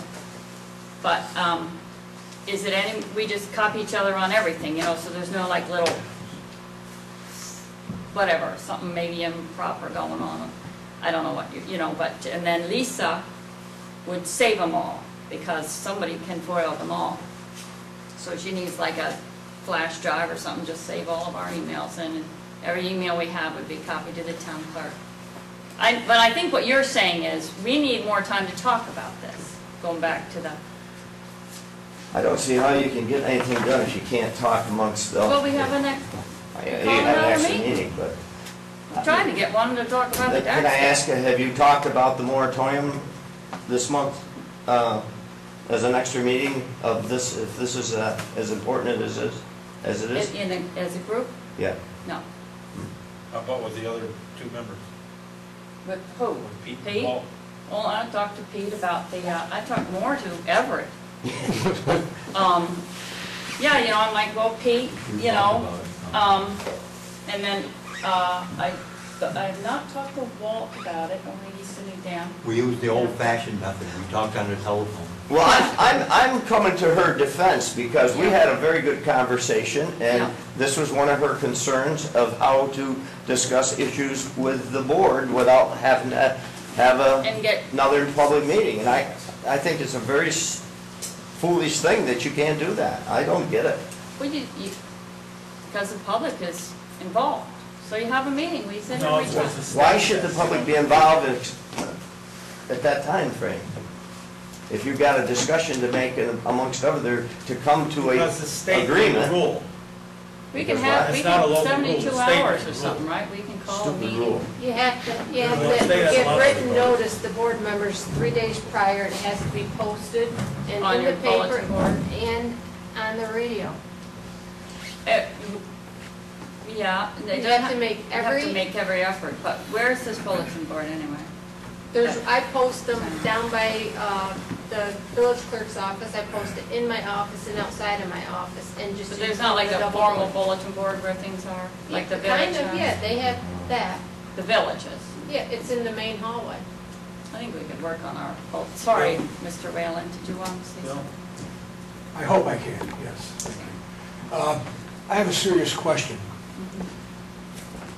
I went to Lisa and asked her if I had been given the latest draft. She said yes. That's the one with the big words draft written on it. Okay? I want to know if the town attorney had a chance to review that before it was passed out by you. No. He didn't. Isn't that something that should happen? I want to ask you the question. First of all, you don't know this guy from Adam. First of all, when I put the notice in the paper. I'm asking the supervisor, Lisa. I'm asking the supervisor. I would think so. I would think so too. It seems to me as though the town attorney should have reviewed that before it came to this meeting. It seems as though it should have been reviewed by the town attorney before it came to this public hearing. Agreed. He got a copy of it. Lisa, I'm talking to the supervisor. Well, you're accusing me of something. I'm talking to the supervisor. I'm accusing you of lying, and you did. I did You not. lied to me. Sit down. Sit down. You lied. Sit down. Shut up yourself. You lied to me because you told me you did not have a second edition. I did not have a second No, she edition. didn't. Thank you. I You did just not. said you had 2 editions. I did not. You just said you had 2 editions in your head. Rewind your tape recorder. When I came in that next morning, I had the 2 different ones in my hand. Thank you. That was the first time she seen Joe? the first one. Or I submitted my edition on Friday, January 27th in the afternoon.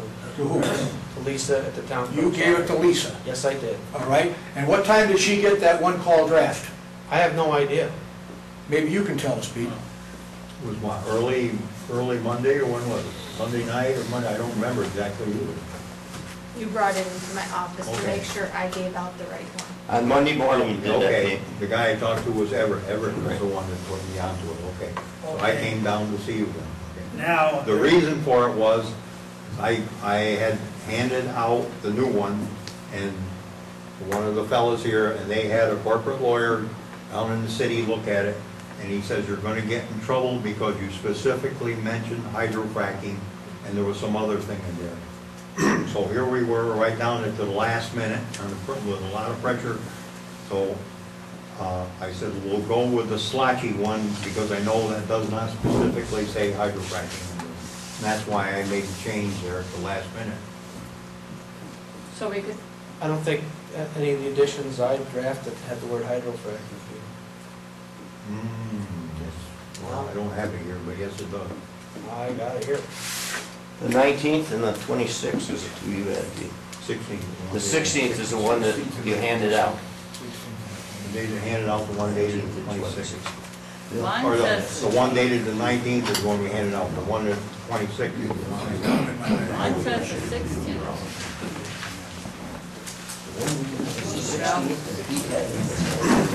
This one. Pete, would you verify the, 16th. so for clarification, the 16th is the, The one we used. that you used. That's the one we're The using. two that I seen that day was the 19th and the 26th, correct? You've seen the 16th and the 26th. No. I don't remember any 19th. I believe it's the 16th and the 26th. Mine was the 26th, 126th. But there was three out there, wasn't it? You had It was 5. 3 drafts? No three. It's 18. He might have had the two, I did 3 drafts. Did Pete have those 3 drafts? What's that? Did Pete have those 3 drafts? I made those available to him just because I wanted him to see the changes that I made after my meeting with him. Just curious, I mean, I know you didn't really know Schlosky, but this other party, I mean, you don't know them from Adam either, but yet you trust their decision over Joe's? Well, if it's a high-priced corporate lawyer and... According to who? This young man right here. And that means... If you mention the word Why, because you're hydrofracking, downstate, you don't have one... if you mention the word hydrofracking in a moratorium, you're signaling out one Yeah, I'm specific sure part that in the New York that's City lawyers are discrimination. well experienced in They are. hydrofracking. They are. This is an issue for them Would you like too. to bring them up? On a second opinion on it. Exactly, Yeah. from somebody from a local area. Problem is, we were running out of time and we were in a pressure situation. I don't dispute Pete's right to propose a different law. I don't believe that the word hydrofracking appeared in my edition. And I have it here if anybody wants to look at it. Maybe I'm wrong, I don't see the word hydrofracking. But he was well within his rights to submit a different version because he's the one that was putting forth the moratorium. He does not have to take my advice if he doesn't want to. It's my understanding you can have more than one moratorium out there from 3 Right, from Pete Oneonta's or got 2 or one 3 from going right whatever, now. right? Yeah, one can be voted on. One has to be voted on. You cannot have more than one because it has to be based on what your public notice is on. You can have more than one draft before Right. the public notice. Right, but the one that you hand out for the Right, public. it can be only one. Upon the people's That's things correct. has to be the same. Because I know in the town of Oneonta, Rich Harlan, town attorney, drafted one. There was another one, I believe, from Mr. Slot J floating around. And I think there's a hybrid now. I don't know which one that they've accepted is, or if they've even handed any out to the public. But, you know, we have the one that's been passed out, and that's the one we're going to vote on. Okay, now, apparently, Well, Well, yeah, you could have another, well, I can't really have much of a workshop now. I'm really puzzled here because, and Joe said, you know, this should be discussed in executive session, and I'm sure he's right. But it really concerns me that we're working with something that's drafted by someone else. Was he paid to do it? no. He was not paid Not by by the anybody. town. He was not paid by anybody to do it.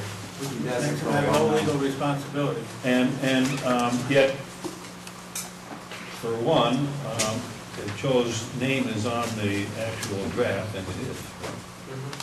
That's a concern to me. I mean, I would be looking for your opinion, Joe, personally. You are the town attorney. I'd be looking for your opinion on it. And I hope that when you get into executive session, that whatever comes out of this thing, I think the public has the right to know whose product this is, and who's going to answer for it, and has the town been given some legal advice to the town, because, you know, just in case the town has to defend itself. And so it doesn't sound like the town's getting legal advice. You're bringing a product in and putting it before everybody. Well, a public hearing was held on There's something wrong there. There's something wrong. on the draft with Joe's name on it, so I think the public can assume Joe drafted that document tonight. That's what I would assume if I saw his name on it. I assume everybody. Did you look at the one would have thought that. that we picked? Yes. And you're sure that's the Slotchy one, or isn't the second one, or the first one that you may have drawn up? No, it is not the one I drew up. My office doesn't have the capacity to put draft across the piece of paper, like the handout. And I'm not being a wise guy, just I don't have that capacity. I'll show you. Okay, I'm not that, the technology guy. I do not know how to do that on the computer. Well, okay. There was a discussion here on the board a little while ago. Apparently, there's a workshop or From the Association of from the Towns. Association of Towns, where they discuss your legal responsibilities and what you have to do. And I believe Gaby, Eric, and Pete want to go. I can't. And I believe that the town should pay for this. And I think it'd be a very good thing if they go. Does somebody want to make a motion to spend this money? And send We don't it have to steer, we can go down and back to the date. Yeah, but whatever the money is, we'll pass it right now without a dollar figure on it. And you guys, I don't know how much it costs, I didn't look through the thing, but I think that's a very good investment. I don't know if that's per person or per town. Well, whatever, let's Yeah. just pass a resolution, open-ended with the thing, and to pay your guys' expenses for going. No, this is. You want to do that? I'll do that. Can you make a motion? I'll make a motion that, Or the town. that we go to the Association of Towns meeting and attend the session concerning local governments and gas shale drilling, SGIS, potential regulations in home rule. You second it? I'll second it. All in favor? Aye. All opposed? Okay, so you guys have that. That's pretty much it. Somebody want to make a motion to, I make a motion to adjourn. Okay, I second just it. one other thing, sorry. I meant to bring it up when I was talking about the dam. What? I meant to bring it up when I was talking about the dam.